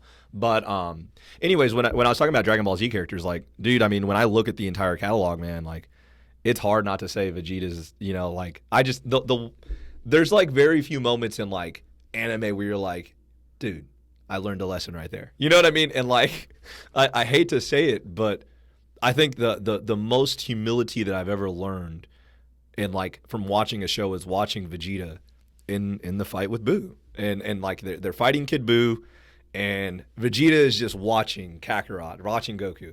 And he knows it. He knows it. He feels it in his heart. He's watching it. He never wanted to admit it. He never wanted it to happen. He's done everything he can to do it. He's done every piece of work that you can think of to stop this from happening. He's given his life nonstop to be better. And here he is admitting, dude, you're better than me. Like, I'm watching you do something that I cannot, and I want to get there one day, but I'm not there yet. And I respect that. And you are the best. And I admit that. But I'm not done. You know, and that dude keeps going, and through Super, he breaks through his own limits. And it's just like, it's art, man. Yeah, and people always want to think about, like, everyone's always like, oh, when's Vegeta going to get a win and all this? And I'm like, well, let's look at it. Vegeta has the highest body count out of anybody in the Dragon Ball franchise. Like, he straight up, like, just bodies people, bro. I mean, like, he's the one. Think about it. He killed the entire Ginyu Force. Even Captain Ginyu, he killed him. Yeah. And he dump trucked those people when they were like the Ginyu Force. Yeah, Raccoon beat him down. Then he got his Zenkai boost, and then he ends up like killing Jace straight up. He ends up coming back. Birder's knocked out, blows him away. He killed Goldo straight up. He blows Raccoon away, and he was like on par with First Form Frieza. And then, obviously, this is when his character wasn't quite developed yet. Yeah. And you get him all the way through the series, and he gets his power up. Like, when he was a Super Saiyan the first time, he was stronger than Goku. Like, they straight up said it. Like, unless that, like, I mean, I've read the manga, I've seen the dub, the sub. He was stronger than Goku. He goes in the hyperbolic time chamber, comes back out, and he's has those new forms, and then Goku goes in and trains with Gohan, and that was always Vegeta's limiting factor. Vegeta wouldn't physically train with Trunks. Yeah. They just did their self-training. Mm-hmm. And so they were obviously limited by their own minds versus having to bounce off of each other. Yeah. And so once Vegeta stopped using that as a crutch, Yeah. he developed. They allowed him to develop as a character. So now you take him from the end of Z at the Buu Saga to Super. He's willing to not throw his pride away, but he's willing to push himself aside and go, I want to learn from Whis. Yeah. I'm going to learn from Beerus. Yeah. I'm going to train with Goku. And Goku needed the God ritual to be a Super Saiyan God. Yeah. And I know people who've played the Journey of Kakarot or whatever that game's called. Yeah. Vegeta does not use the God ritual to become a Super Saiyan God. He does it on his own. He does it on his own. That is not canon. Do not take that for a fact. It was stated in the manga, in the show, everything, that he did it on his own. And he achieved a form that was only achieved one time by himself. And it was achieved through the ritual. He didn't achieve it through the ritual. He did it through hard work. Yeah. And, when Goku, of course, goofed around with Frieza, could have just beaten Frieza from the beginning instead. He let Frieza develop his powers and all that stuff. And then Vegeta came in and, basically... They gave that. They're like, well, Vegeta beat Frieza, but we're not gonna let him kill Frieza. Yeah. Because that was the satisfying enough for his character to develop. Think about it. They haven't allowed Vegeta to kill Frieza, and Frieza basically murdered his people. Man. Murdered his people, abused him, tortured him, enslaved him for his entire life, and he didn't need to kill Frieza to get over that. He already did. He humiliated Frieza. Frieza didn't even put a breath on him. Yeah. And so then you look at his character. Then we go into the next big arc was the Tournament 6 arc, and Goku, as on cue, not pays attention to his opponent, gets beat, gets back into the tournament on a technicality. Vegeta goes through and just dump trucks the whole universe, and then loses to Hit because he doesn't understand Hit's time skip. Yeah. So again, of course, plot armor Goku. And goes, oh, well, I get to watch this happen. So I get to learn how Hit's time skip works. And Goku's already, not really fought anybody strong. But Vegeta fought, 3 different people before, including getting, basically suffocated? I mean, suffocated. He fought Frost. He fought Vegeta. He fought Motombo. Yep. No, he didn't fight Motombo. Goku threw out Motombo. But he beat Frost. Then he had to fight Kaba. And the Kaba fight was awesome too. Yeah, he fought these fights, and he fought a guy who basically was impervious in terms of his armor for whatever reason. But the Metal Man. Yeah, the Metal Man, which I thought was funny because they have this super serious character be really the best comedic relief of the show. If you think about it, he's the comedic relief. He does the things that kind of make you laugh, and obviously he loses to Hit, so obviously they're gonna allow Goku to reveal the Kaioken times a billion and Super Saiyan Blue, which is funny because that's not in the manga at all. He never uses the Kaioken times Blue in the manga. It never happens. Yeah, that was one of the big differences. I think. Let's see, what were some of the other big differences? I think in the manga. Vegeta's the first one to go between red and blue in a fight. Yeah, because he figures out that in the middle of the Goku Black fight, it's better to get speed and then power and then speed and then power. He fights Goku Black, and he dumpsters Goku Black the first time they fight, and then Goku Black gets the I guess the Zenkai boost, right? Yeah, they started spamming Zenkai boost bad and Super. I'm like, oh, he fought Cell. He should have had a huge Zenkai boost when he got his back broke, and he ate a Senzu bean. But he figured that out. But in the show, they gave it to Goku. And I always think that's really frustrating for me as a fan who really appreciates Naruto for this. They'll allude to, Naruto's, quote, getting up there with Sasuke, if not better than Sasuke at a certain point. Mm-hmm. But he never actually beat Sasuke. He's never beaten Sasuke. Mm-hmm. Sasuke beat him in the Valley of Death. Sasuke basically could have killed him multiple times when they refought again in Shippuden the first time. Mm-hmm. Sasuke just dump trucked Team 7 by himself. That's pretty And impressive. then Naruto's like, oh, I'm going to activate the fox. And Sasuke's like, no, I'm actually going to go into your mind with my genjutsu and suppress the fox. You know, like, That's insane. and so they always have to OP the main character to, like, get him up to his rival. If you want to think about Yu Yu Hakusho, well, Hiei was broken in the beginning. Like, think about how strong Hiei was. Yeah. You know? Dude, Yu Yu Hakusho, also one of the greatest, like, old school animes that probably is not as watched anymore by a lot of these kids. Yeah, right? it's definitely going to be cult. Like, Inuyasha, same thing. It's going to have a super big cult following and stuff. But, like, and you look at Vegeta's character progress, and he's the one who's really putting in the time and effort. And Goku, obviously, like, is doing that. Like, I'm curious when he learned the Kaioken in the anime, because since him and Vegeta trained together, it would have been revealed, or, you know, they could sense the power and all this stuff. But Very you know, true. And they keep alluding to the fact that if Vegeta can control his spiritual power, he'll surpass Goku. It was stated by Whis in the beginning of Super. Mm-hmm. Completely stated. That's why his power is, like, rigid. He's like essentially like Kenpachi in Bleach. If you know anything about Bleach, Kenpachi never learned to control his spiritual pressure because he never became one with the sword. So that's why his spiritual pressure is the greatest of the Shinigami. But he never learned how to focus it. Yeah. And when he learns to do simple things like, I'm going to fight with two hands instead of one, he's twice as strong. Or he finally learns the name of his sword, and then he becomes, like, the most powerful non-Ichigo Shinigami out there. And he just, like, dump trucks all the Quincy people. You know, so the Vegeta's very much similar. And if you've been reading the Moro arc, what did he do?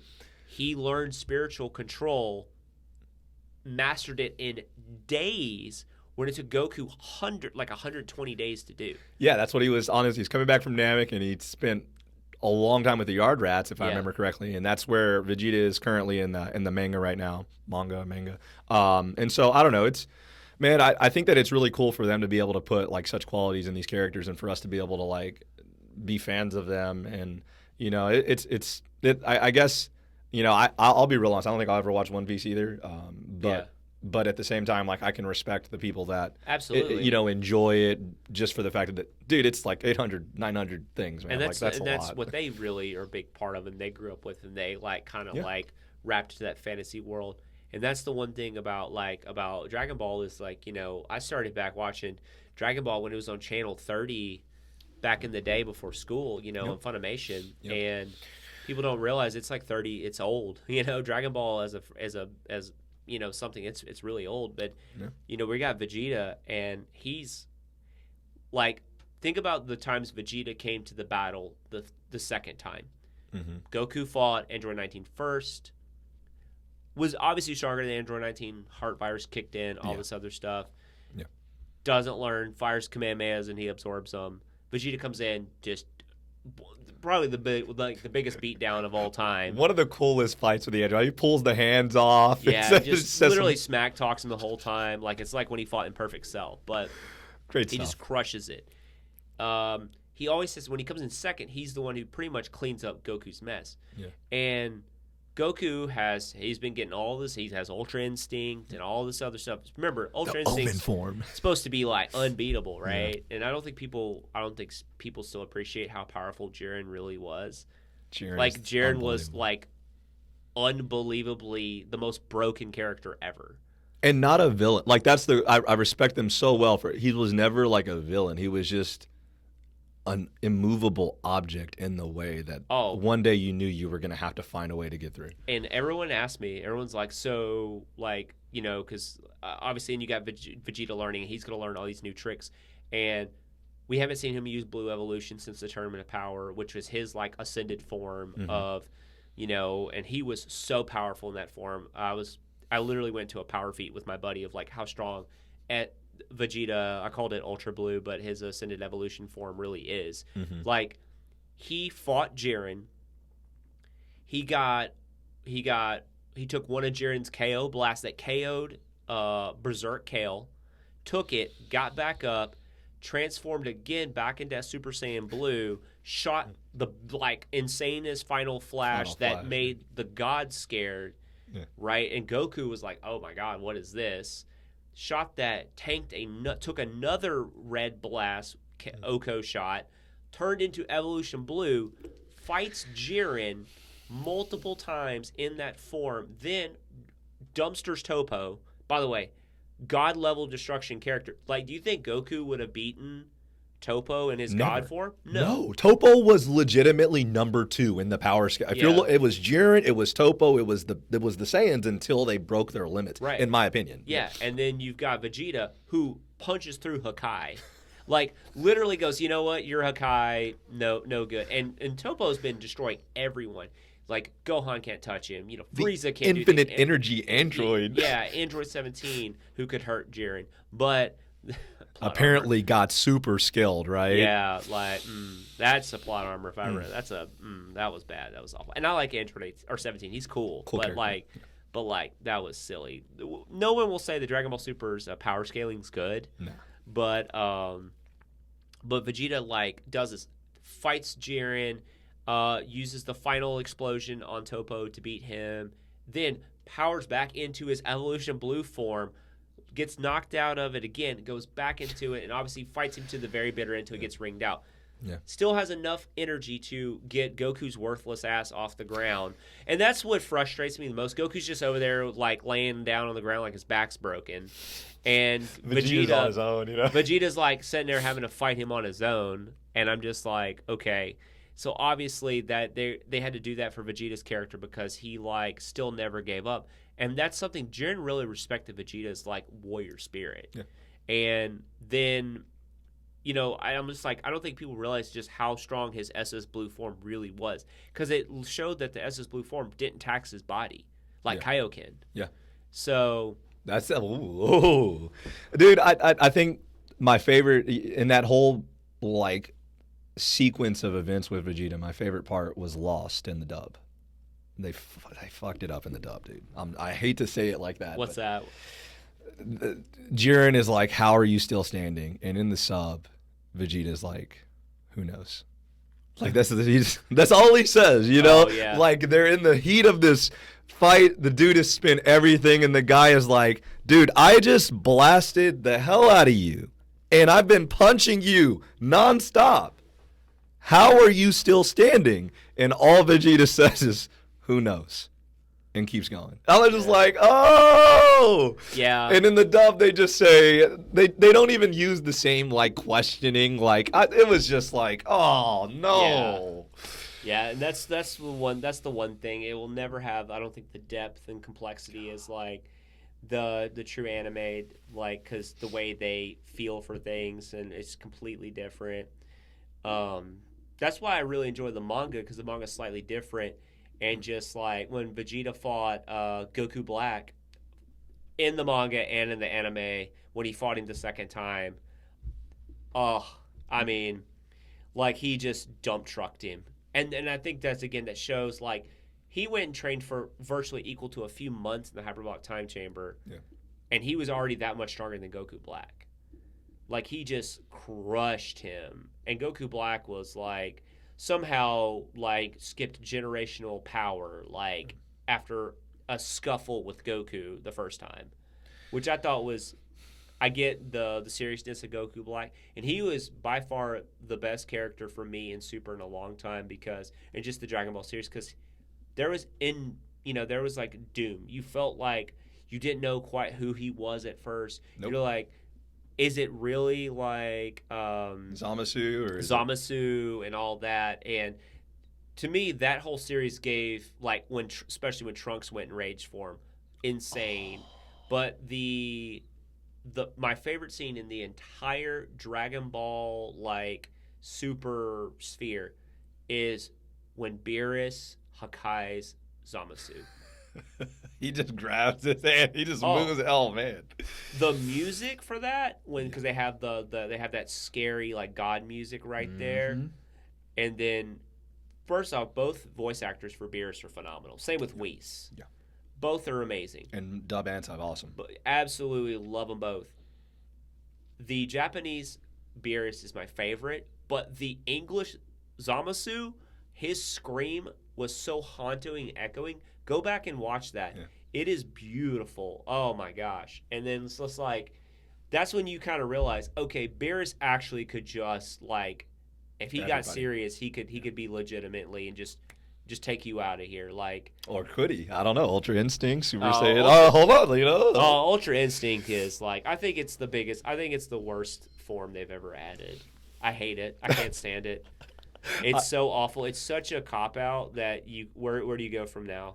Yeah. When you achieve angel level form, like, how do you surpass that? And that was the one thing. Like, while people didn't like GT, it was the Super Saiyan 4 thing was actually interesting because that's supposed to be like their true Super Saiyan form, I guess, with a tail. But you've got now where like ultimately what they've been trying to teach the Saiyans in the beginning is the ability to have that power without the transformations. And that's what I thought Sign was really all about, like Ultra Instinct was. But then he had to get the white hair, and I'm like, that's not needed, but here we are because it sells toys.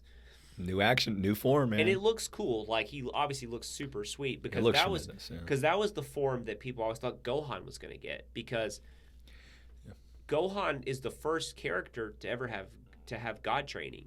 Remember, he was trained by a Kai. Yeah. Kais are gods. So Gohan should have God Ki in his ultimate form.